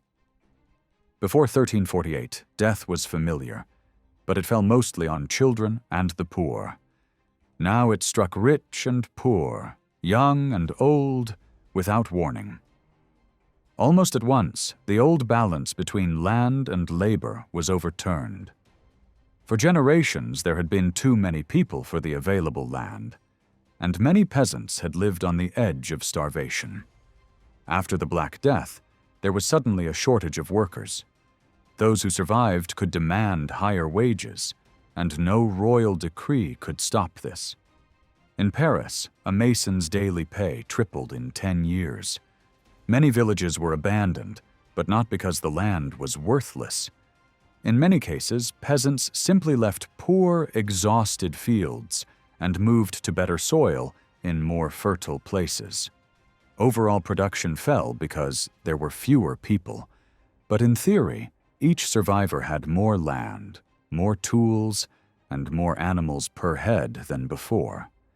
Standards of living rose across much of society. Most of the everyday objects we find from late medieval peasant life, stone houses, wooden furniture, better tools, wool and linen clothing, proper cups and plates, date from after the Black Death. Before then, most peasants had lived in fragile huts, dressed in skins, and eaten very basic food. After the plague, many could afford wine, meat, and better bread. There were fewer peasants, but on the whole, they were better fed and in a stronger position to pay rents and services to their lords. The nobility, too, was thinned out by plague, but those families that survived often gained by inheriting larger estates. By the end of the 14th century, their social position was more secure than ever. At the same time, people were more willing to accept the need for strong public authority. Heavy taxation, which would later become a permanent feature of the state, was easier to impose in a society already reshaped and traumatized by disease. War pushed this development further. The long conflict we call the 100 Years' War was essentially a permanent state of public war led by the king. Feudal levies were still summoned, but now war was mainly fought by paid forces. In 1340, tens of thousands of knights, squires, and their followers took the field. Recruitment was easy. War in good weather offered nobles and their men the activity they loved most, and now they were paid in gold for it. The crown squeezed money out of its subjects and passed much of it straight to the warrior class, who remained the main defenders of the realm. In peacetime or during truces, many of these fighters turned to private warfare and organized robbery. Bands of soldiers drifted around the countryside, seizing food, animals, and money. So public war and private war fed each other, making everyday life insecure. Because France was the richest country in Europe, struggle over this prize was intense. Unlike earlier wars, which had mostly affected the frontiers, this new wave of conflict reached deep into the interior. The result was a France once again trampled underfoot, as it had been centuries earlier in the age of feudal castles and independent warlords. In this violent context, certain older patterns reappeared in new forms. Nobles increasingly gathered armed followers not just through feudal obligation, but by written contracts and cash payments. This system of paid retinues still rested on the same logic as older feudal bonds: personal loyalty, shared risk, and the pursuit of profit in war. Public authority found it harder to reach every corner of the kingdom. Roads were unsafe, and communications were cut, so defense and administration became more local. Kings, like earlier rulers, had to think in terms of local fortresses and defensive networks. Detailed surveys were ordered to list all fortified places, and many new towers and walls were built, not only on castles, but on churches, bridges, monasteries, and manor houses. These were not just symbols of authority, they were practical military structures. At the same time, the ideal of chivalry was renewed and reshaped. Continuous war gave knights many chances to display courage and skill, But rulers also encouraged chivalric values for political reasons. Orders of knighthood bound select groups of nobles personally to the king or to a prince through shared ceremonies, oaths, and symbols. Like earlier military orders, they combined a moral code and collective worship, but their first loyalty was not to Christendom as a whole, but to a particular ruler. Noble society, which had once been relatively unified, now tended to break up into competing circles of clients and patrons, each centered on a powerful lord or prince. Written contracts, sworn loyalties, and competition for rewards and booty held these groups together. Many lesser men, too, were drawn into this world. Bold adventurers could hope to improve themselves in the profession of arms, which in simple terms meant rising through violence and plunder. Within this harsher world, towns played a much greater role than in earlier centuries. Their stone walls and gates made them vital military positions and attractive refuges. As plague killed inhabitants, waves of refugees from the countryside, including poor peasants, richer farmers, and even lesser nobles, poured into urban centers. In some towns, such as Reims, a quarter of the residents were newcomers fleeing war. In the south, landowners unable to defend their manors relocated to fortified cities like Aix and managed their estates from there. Above all, towns were crucial for royal finance. Unlike scattered peasants, urban elites had cash and organization. Municipal governments, dominated by wealthy families, negotiated with the crown, raised local taxes, and organized defense. In return, they gained broader privileges and a firmer grip over the life of their communities. Out of these pressures came a new relationship between the state and its subjects. Ordinary royal revenues were no longer enough to pay for war and government. Kings justified new taxes by pointing to necessity, the need to defend the kingdom. Coinage was repeatedly altered. Although this brought in only limited profit, it unsettled trade and damaged confidence in money. Taxes granted by clergy and nobles fell in practice on peasants who already struggled to balance their budgets. The damage was worst in regions close to royal administration, like Normandy, where the crown's agents skillfully extracted almost all remaining cash from rural society. Small peasant households, which were the backbone of agriculture, suffered badly. Yet villages were ready to endure these burdens in exchange for protection. Taxes financed stronger walls and garrisons. People hoped that royal soldiers would shield them from roaming bands of fighters. By the mid-14th century, common people had become used to paying regular taxes in the name of the common good. In this new world, three main groups gained power. The nobility benefited from the constant praise of chivalric values and found their status renewed. Urban oligarchies benefited from their central role in defense, administration, and taxation. Their political power grew even as long-distance trade faltered. And finally, the secular state, the king and his lay officials, strengthened its position at the expense of the church. Supported by loyal towns, by taxes, and by the personal courage of its military leaders, the monarchy emerged from the chaos of plague and war as the main framework within which society could still function. Even so, royal power was not unshaken. Uncertainty began with the question of succession in 1328. When Philip the Fair's last surviving son died without a male heir, the crown passed to his cousin, Philip of Valois, who became Philip VI. This choice rested on the idea that women could neither wear the crown nor transmit a claim to it, even through a son. This was different from normal noble practice, where daughters could often pass on rights. two powerful princes had reason to contest the decision in future. Charles, King of Navarre, grandson of Philip the Fair through his daughter Jeanne, and Edward III of England, grandson of the same king through his daughter Isabella.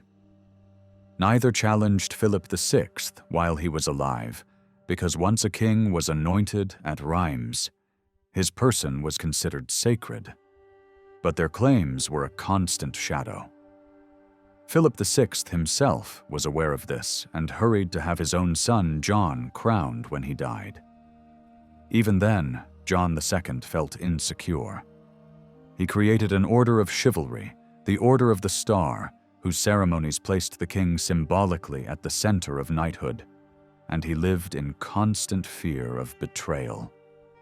Both Charles of Navarre and Edward III exploited this atmosphere of tension. Edward used discontent in Flanders and among nobles in northern France to strengthen his position. When his duchy of Guyenne was confiscated once more, he formally claimed the French crown and began to use the arms of France. His main goal, however, was to enrich himself and his followers through raids. In 1346, returning from a destructive campaign in Normandy and trying to reach the coast, he was overtaken by Philip VI near Crécy. There, superior English longbowmen shattered the French cavalry, and the defeat seemed to many observers like a sign of divine favor for Edward's claim. In the end, he was content to seize Calais and keep it as a permanent base. Charles of Navarre, more closely tied to the French royal house by birth and marriage, acted more cautiously. He sought to increase his French lands and influence, not to wear the crown. But when John II had him arrested in anger in 1356, his supporters rose in protest and triggered a political crisis. At the same time, new English offensives under the Black Prince ravaged the south, and the Wine Duchy of Guyenne remained steadfastly loyal to England, thanks in part to the immense trade in wine with London. To pay for defense, the Crown called a large assembly in Paris, with representatives from clergy, nobility, and towns, a meeting later known as the Estates General for northern France. The merchants of Paris, led by the powerful provost Étienne Marcel, played a central role. The royal court still saw Paris as an extension of the palace and its merchants as servants of the household, useful but subordinate. In reality, the great merchant families had built up considerable wealth, culture, and regional influence. They defended lesser townsmen and peasants against the harshest demands of tax agents and had deep connections with the royal household itself. Marcel did not aim to overthrow the king. He wanted honest, efficient government and a stable currency, as well as revenge on certain officers he believed had wronged him. In 1355, the estates agreed to grant the king new subsidies, but only in exchange for a reforming ordinance. This document, echoing earlier ideals associated with St. Louis, called for a return to just rule and a sound coinage. It also introduced a new idea: a clear distinction between the king's private income and public funds, with public finances supervised by elected representatives of the different orders. This step, born out of war and crisis, was one of the first signs that the machinery of royal government and the demands of royal subjects were pushing France toward a more complex and openly debated form of political life. After the disaster at Poitiers in 1356, everything in France became more unstable. King John II had raised a new army with money voted by the estates, but the French forces were crushed once again, this time near Poitiers.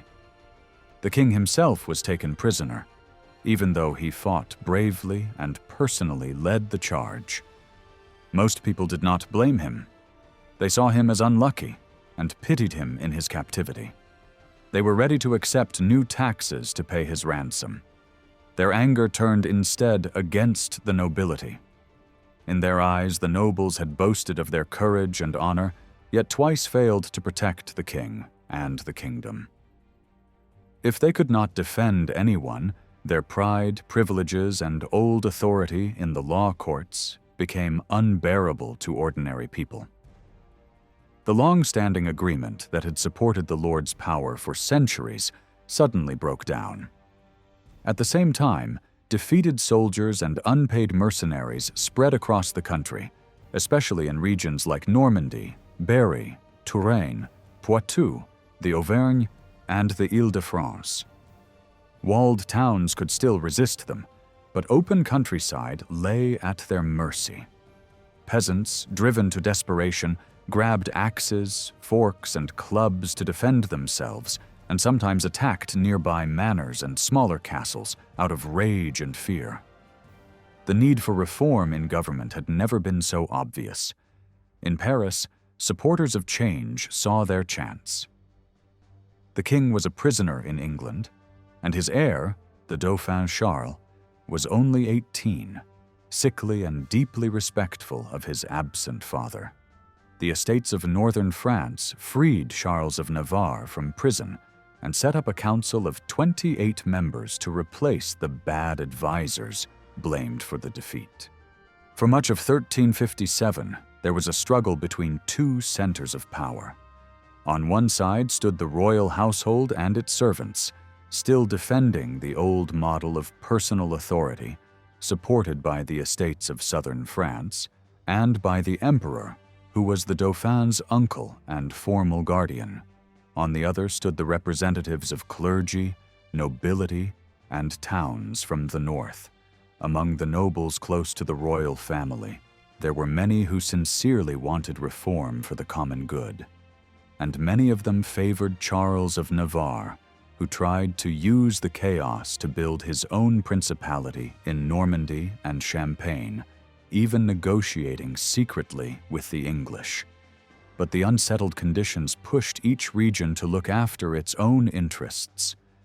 Great lords left Paris to defend their position locally, and when the estates met again in 1358, they no longer represented the whole kingdom, but mainly clergy and merchants from the capital and its region. The Parisian leader, Etienne Marcel, gained disproportionate power. As he saw the Dauphin slipping out of his control, he made a fatal mistake. He burst armed into the prince's chamber and had several of his closest advisors killed before his eyes. This shocking scene was remembered as a direct insult to royal majesty. The Dauphin fled, and nobles rallied around him in the provinces. People in Paris soon feared the future anger of a king who had been humiliated in such a way. They turned against Marcel, who had also tried to deal with peasant rebels and free companies, and was suspected of planning to open the city gates to them. He was killed by his own city, and Paris returned to obedience. At the same time, a violent peasant uprising broke out in the Beauvais region, later known as the Jacquerie. It was not a revolt against the king, nor simply a reaction to extreme poverty. It was mainly the anger of better-off peasants and village leaders who had finally had enough of the cruelty and plundering of soldiers and mercenaries. In one village after another, peasants who had already resisted bandits began burning small castles, killing local nobles and assaulting their families. To the upper classes, this behavior was monstrous. They saw the rebels as wild beasts who had to be crushed without mercy. Nobles of all parties, including Charles of Navarre, united to destroy them. In the end, the two great attempts at change, the reforming movement in Paris and the rural revolt, both failed. The estates would never again be allowed such freedom of action, and the crown would never fully trust the capital. One of Charles V's first major acts as king was to build the Bastille, a fortress symbolizing royal control over Paris. In the countryside, lords reasserted their authority even more strongly. Peasant violence had frightened everyone and made any serious program of reform look dangerous and irresponsible. The monarchy and the nobility came out of this crisis standing side by side, and together they became the twin pillars of a state that continued to grow in strength and reach. England tried to take advantage of French weakness. In 1360, Edward III invaded France again, hoping to reach Reims and have himself crowned king there. The city refused to open its gates, and instead of a coronation, he had to accept negotiations. The resulting treaty granted him full control over a greatly enlarged Aquitaine, similar to the lands once held by Eleanor of Aquitaine in the 12th century, and recognized this territory as fully sovereign under the English crown. The French agreed to pay a huge ransom in gold to secure King John's release. Once free, John II traveled around his kingdom in triumph. His presence reassured many people. He stood for order in a land still threatened by wandering armed bands. In contrast to these dangerous companies, the king represented lawful force and the hope of peace. Even after defeat, captivity, and internal crisis, he still dreamed of leading a new crusade. He raised money for this project without any formal approval from the estates, drawing funds where he wished, and sparing only the greater nobility. This showed how far royal power had recovered its freedom of action. During these decades, the sacred meaning of power changed. Authority did not become less holy in people's minds, but its center moved. Many felt that the official church, with its courts, financial offices, and large bureaucracy, behaved too much like a secular government.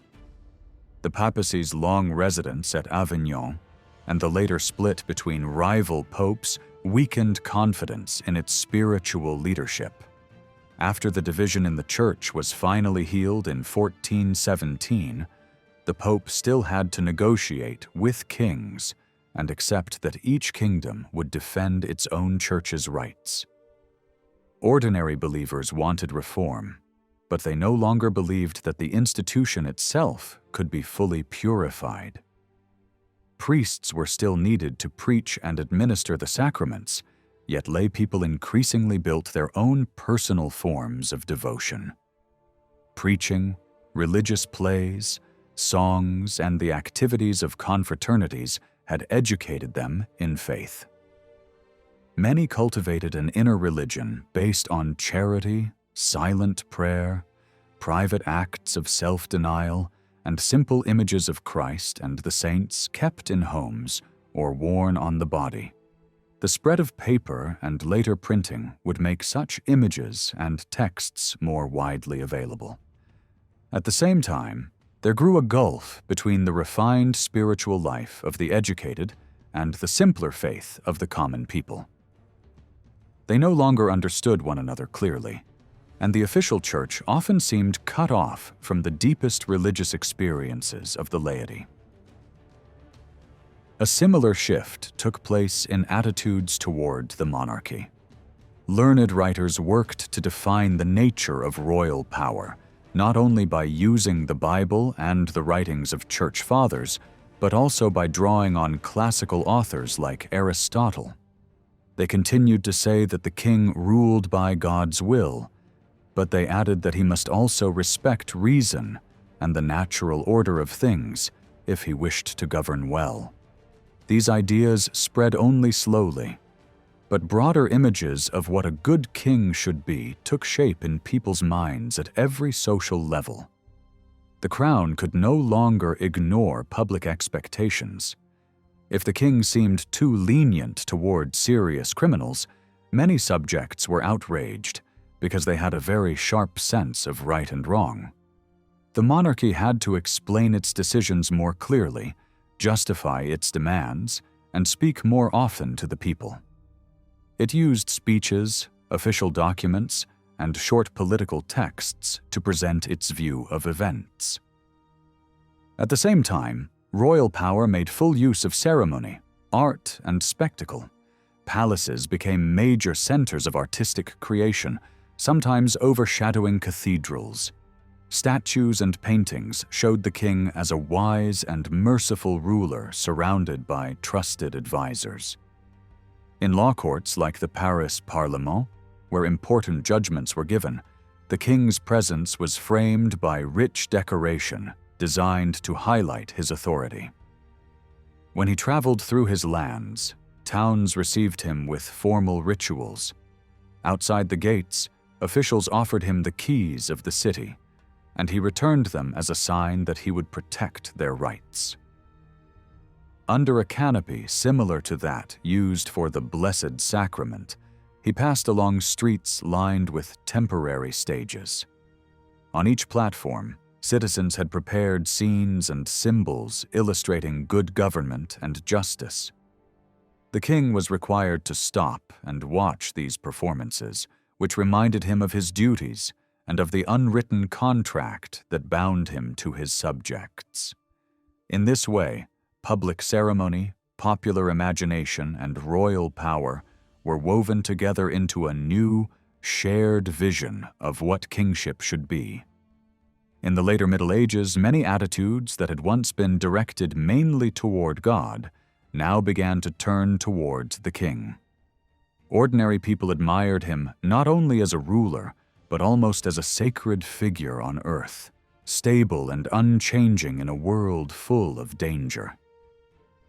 At the same time, the very rich spent more of their money on comfort, display, and pleasure, so the place of the divine at the center of social life slowly shrank. In reality, there was a deep split in the way power worked. On one side, the royal administration became a precise, complex machine made up of offices, procedures, and records. On the other, the common people looked up to the king with blind devotion, believing that his consecrated hands could cure disease as long as he lived a pure life. This idealized image did not match the hard realities of war with England, where defeats and disasters exposed the limits of royal power. The parts of government closest to the king's private life were the most fragile.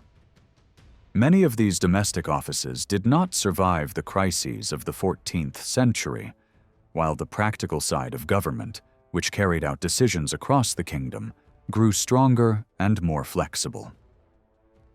The University of Paris stood under church authority in theory, but in practice it lived in the shade of the crown. Study there, especially in the arts faculty, became the normal pathway for careers in both royal and church administration. Learned masters, often from modest backgrounds, were trained to argue, interpret texts, and resolve difficult questions. They were called upon to advise on great disputes about the papacy and church councils, and came to see themselves as key figures in the Christian world. Whenever there was trouble in Paris, they stepped forward as advisors and were listened to respectfully at court. Rival factions at the royal center tried to win them over with honors and small gifts. In the end, these scholars tended to support existing structures. Their main aim was to provide a rational framework for a strong, ordered monarchy, even if reality never fully matched their ideal. The Royal High Court in Paris became the backbone of this political and legal structure. To give it more stability during unsettled times, the king decided that its judges would no longer be temporary appointees. From the mid-14th century, a fixed group of experienced lawyers, both clerical and lay, held permanent office there. Most came from established families, and those of lowly origin quickly obtained letters of nobility. Over time, the court became more autonomous. Its senior members gained the right to name or recommend their successors, who were naturally chosen from among their own kin. This created a tight network of related families, exempt from taxation and united by office, learning, and social ambition. In this way, a new form of nobility based on service in the law and royal administration slowly emerged alongside the older nobility of the sword. While the executive side of the state gained solidity, the royal household itself became more unstable and divided. Around 1400, the most brilliant court life was no longer centered inside the old palace, but in a new district on the right bank of the Seine, built on drained marshland. There, behind walls and gardens, princes and courtiers enjoyed a luxurious life of hunting, religious ceremonies, and elaborate entertainments that continued late into the night by torchlight. Very little of this splendor was visible to ordinary people, but they suspected that the war and salt taxes they paid were being wasted on feasts and finery instead of defense and justice. Even so, their trust in the king remained remarkably strong. When he raised the sacred war banner to march against enemies, criticism vanished and people rallied behind him with renewed enthusiasm. Their resentment was directed instead against the young nobles who surrounded the ruler, whom they saw as idle, corrupt, and dangerous. Rumors of scandals, such as the supposed love affair between the queen and the king's brother, only fed the sense that the court had betrayed the moral standards of earlier generations. Under Charles V, the kingdom had a ruler who matched the new ideal of a thoughtful, distant king. He preferred to remain in his richly furnished rooms, surrounded by books and works of art, from where he directed officers, generals, and counselors. By the end of his reign, English gains had been pushed back and royal authority restored in many areas. On his deathbed, he ordered the hearth tax to be abolished, ashamed of the heavy burden it had placed on the poor. His son, Charles VI, was a very different figure. He suffered frequent bouts of madness, yet he also had periods of clear awareness and dignity, which made it impossible to depose him. People felt both sorrow and loyalty toward this suffering king. Meanwhile, the kingdom was once again divided into large princely territories granted to royal relatives. John II had several sons, each of whom had to be given lands of his own. Regions such as Berry, Anjou, and Burgundy became semi-independent principalities under royal princes, with their own capitals, administrations, law courts, and even universities to train their officials. The dukes kept a share of the taxes raised in their territories, yet remained bound to the crown by feudal ties. This system of sharing power within the royal family could work well when the king was strong and the brothers cooperated. Charles V relied heavily on his brothers' help during the hardest years of his rule, and they acted as his lieutenants in different parts of the country. But everything changed when the royal princes were no longer brothers, but uncles of a sick and unstable king. With Charles VI on the throne, his uncles and his younger brother found themselves with enormous freedom and very little restraint. They drew large sums from royal revenues for their own projects. One duke spent vast amounts on building up a famous collection of books and precious objects, while others poured money into risky political adventures in Italy and the Low Countries. Personal ambition and rivalry overshadowed any sense of duty. In this climate, Charles V's last wish to end a key tax was simply ignored. Instead, new tensions grew between the most powerful princes, Louis, Duke of Orleans, brother of Charles VI, and John the Fearless, Duke of Burgundy. Both men gathered loyal followers and claimed to act for the general good of the kingdom. Louis was backed by the king, the queen, most of the royal family, and his in-laws, known collectively as the Armagnacs. John of Burgundy drew support from many citizens of Paris and from scholars at the university. Each prince relied on trusted agents who would carry out any order. At the top of society, power still rested on family ties, personal loyalty, and the sacred aura of royal blood. When such a network was torn apart, the state shook with it. The feud between the Burgundian and Orleanist camps poisoned political life. John the Fearless had Louis of Orleans murdered, and this killing sparked civil war, with Paris at its center and suffering most of the violence. In their hatred and fear, both sides turned to outside help, and the King of England seized the chance to intervene again in French affairs. The result was another disaster. In 1415, French forces suffered a crushing defeat at Agincourt, where a large part of the nobility was killed. A few years later, John the Fearless himself was assassinated in revenge, finally breaking the link between the Burgundian house and the French crown.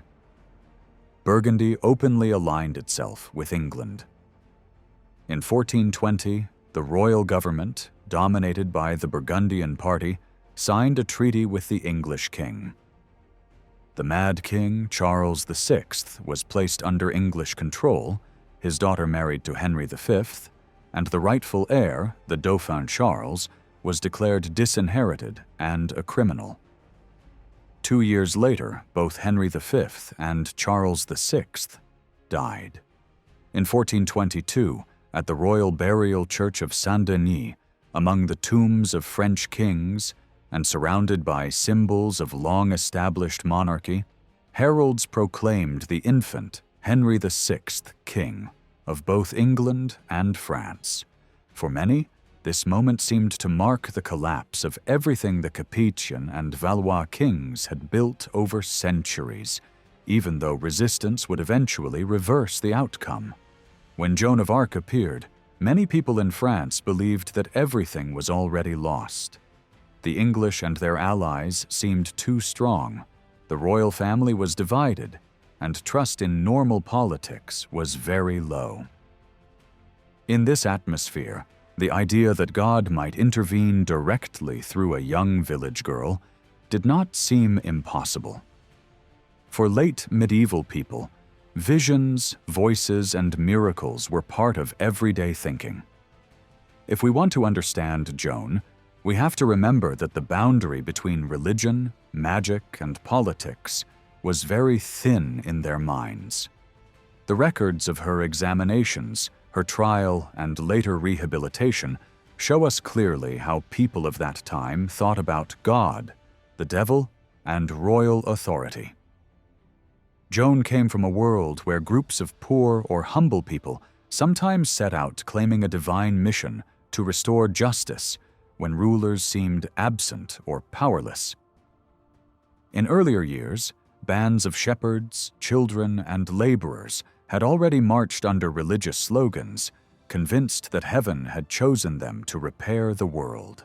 Joan's village, Domremy, stood on the frontier between French and Burgundian influence, and young boys there often clashed with youths from the other side.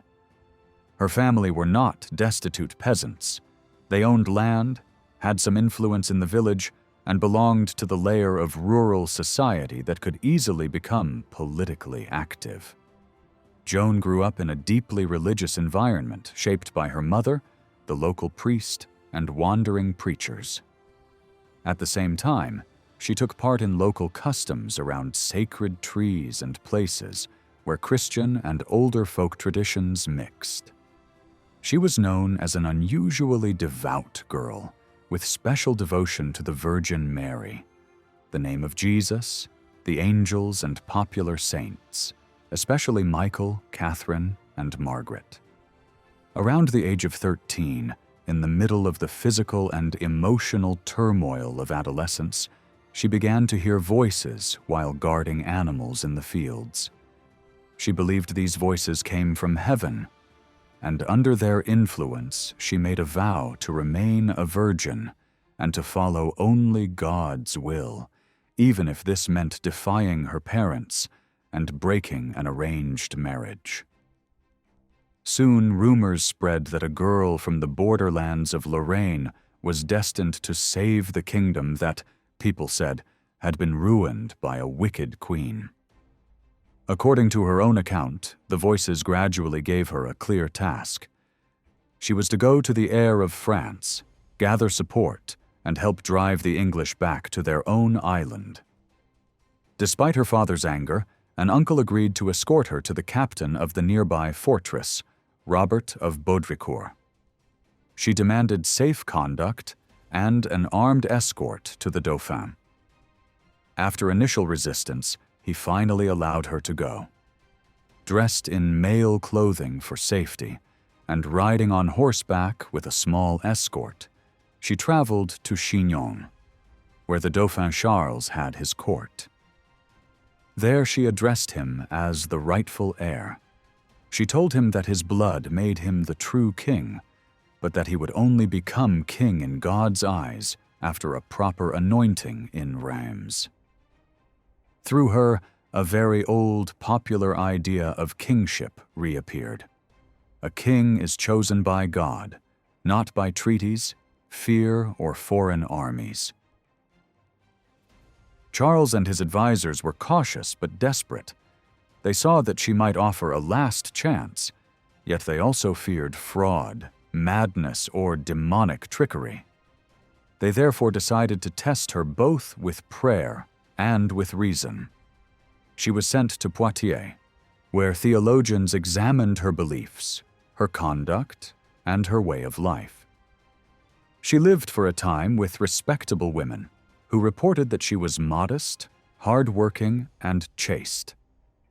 Learned churchmen questioned her at length and found nothing that clearly contradicted the Christian faith. She continued to insist that she had a mission from God and asked only for soldiers who would do their duty, saying that God would give victory. The next step was to demand a sign. She refused abstract miracles, saying that her proof would be given in action at Orléans. If they let her go there, she promised, events would show whether she spoke the truth.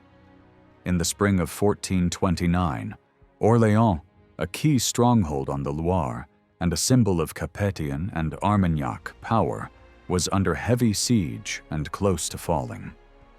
If it were lost, most people believed that the cause of Charles VII was finished. At this point, Charles decided to trust Joan. He gave her armor, a banner, and a sort of honorary command, and allowed her name to appear on a letter demanding that the English lift their sieges and leave the towns they occupied.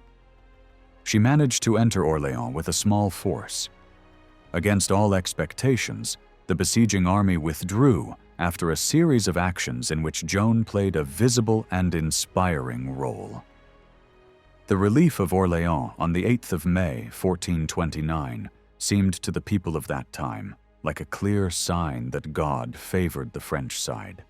News spread rapidly. Crowds came to see the young woman who, they believed, had turned the tide of war. Soldiers took courage and shifted from passive defense to bold attacks, rallying around her standard. Joan then pushed for the next step, leading Charles to Reims for his anointing. Within a few months, this goal was achieved. On July 17, 1429, Charles VII was crowned and consecrated in the traditional cathedral of French kings. In the eyes of many, this act canceled the earlier treaty that had tried to give the crown to the English line and restored the legitimate king. For supporters of Charles, this was nothing less than a miracle worked through a humble servant of God. For the English and their Burgundian allies, however, Joan's success was a catastrophe. They became convinced that there was something uncanny about her. Many of them came to believe that her strength must come from the devil, not from God. As long as she advanced, both sides watched carefully to see whether heaven or hell was behind these events. Joan's later campaigns were less successful. Attempts to recapture Paris failed, and fighting at other places also stalled. During an operation near Compiègne, she was captured by Burgundian forces and handed over to their leaders. Her capture seemed to some like a sign that God had withdrawn his favor. Her enemies in Paris rejoiced. Preachers denounced her as a violent girl who dressed like a man, mixed freely with soldiers, and committed terrible sins. Very quickly, the University of Paris declared that she should be tried on charges linked to heresy. The English government paid a high price to obtain custody of her, and she was taken to Rouen, their main base in northern France, and held in a strong fortress prison. Their intention was not only to kill her, but to prove that she had been an agent of the devil. If they could show that her visions were demonic, they could claim that Charles VII owed his crown to dark powers and that his rule was invalid. The King of England ordered the Bishop of Beauvais, Pierre Cauchon, to begin a formal trial under church law, since Joan had been captured in his diocese. He was a strong supporter of the English and Burgundian cause and could be trusted to direct the process in their favor. The presence of supposed voices and visions turned a political matter into a religious one. Joan was brought before a panel of churchmen connected with the system that had previously fought heresy in southern France. They lived in a world where belief in spirits, visions, and miracles was extremely intense.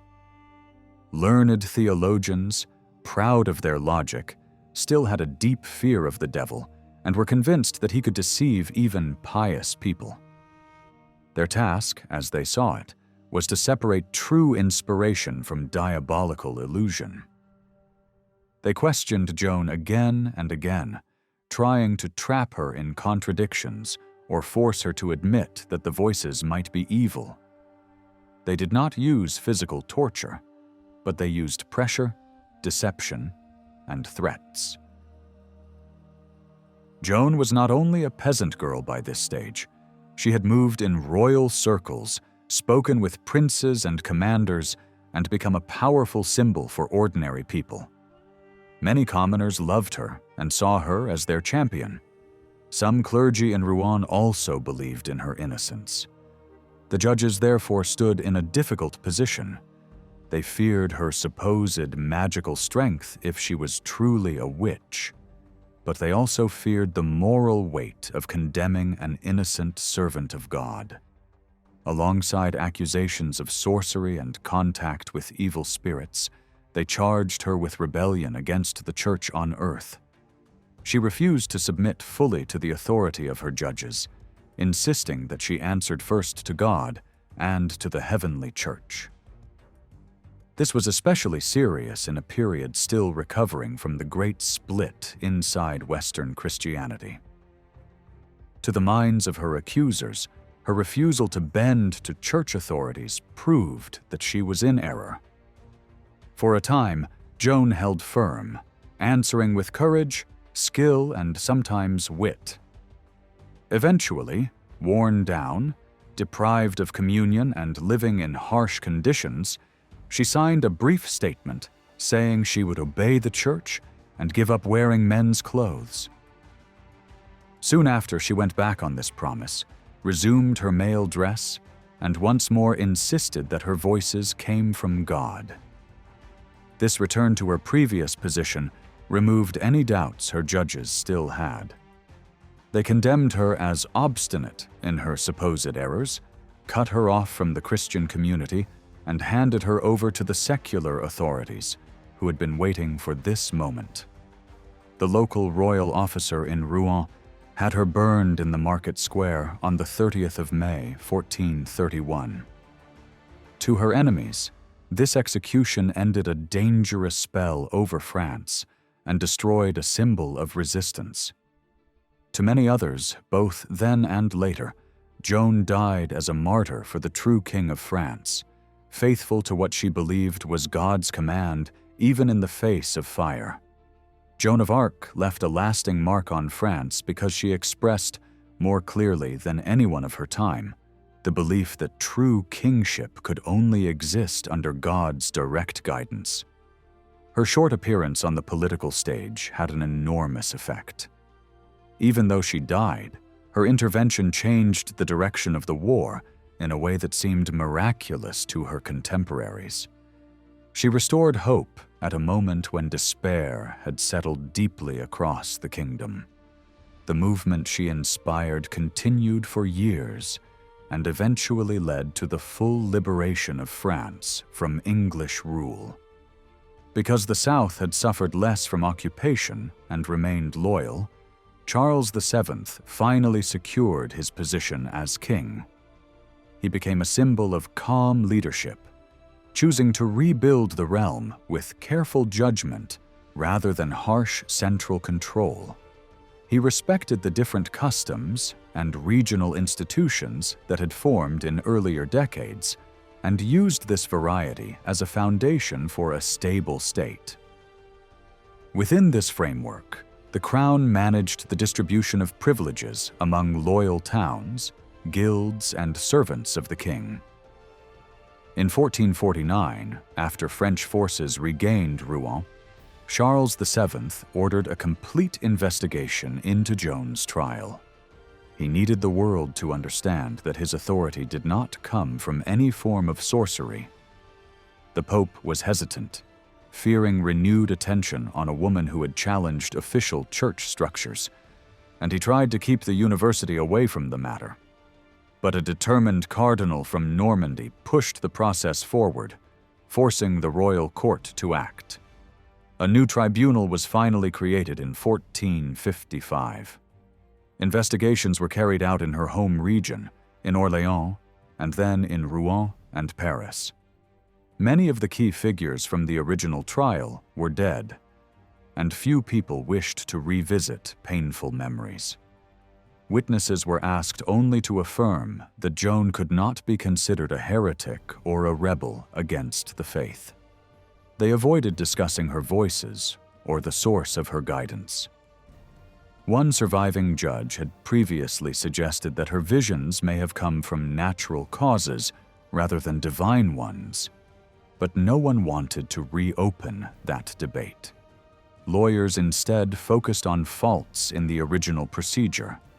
This approach allowed them to declare the earlier verdict invalid, condemn those responsible, and formally restore Joan's reputation without raising new controversies. Out of caution, they avoided praising her too openly, but her rehabilitation nevertheless became one of the moral pillars of the rebuilding French kingdom. Joan's memory stayed alive among ordinary people, though it faded over time. During the Enlightenment, she was often dismissed or treated with indifference. One historian referred to her story only briefly, mentioning the accusation against her but ignoring her later rehabilitation. Writers of that age tended to mock traditional religious values, and few were interested in celebrating a virgin martyr. Yet in Orléans, her memory remained strong. Every year, citizens marched in her honor, and a statue stood in the town square until it was destroyed during the Revolution. It was soon restored. After the Revolution, as France struggled with new ideas of nationhood, interest in Joan rose sharply. A renewed wave of Catholic devotion, combined with the romantic fascination with the Middle Ages, brought her story back into the spotlight. Scholars published the records of her trial, and both sides of the political spectrum embraced her. Conservatives saw her as a holy figure who restored the rightful king. Progressives admired her as a woman of the people who stood against the manipulations of powerful clergy. National pride strengthened these images. Generations of schoolchildren learned about the young woman who had sacrificed herself to save her homeland. For the Church, Joan became an example of deep spiritual devotion, useful in the struggle against rising anti-clerical sentiment. Over time, this image blended with the popular view of her as a national heroine. She was beatified, and much later, after the First World War, she was declared a saint. The decision came at a moment when France had suffered terribly, and it seems clear that giving the country a unifying spiritual figure was also a political gesture. In a nation that had become firmly republican and largely secular, Joan's sainthood revived the idea that sacred meaning could still exist at the very heart of the state.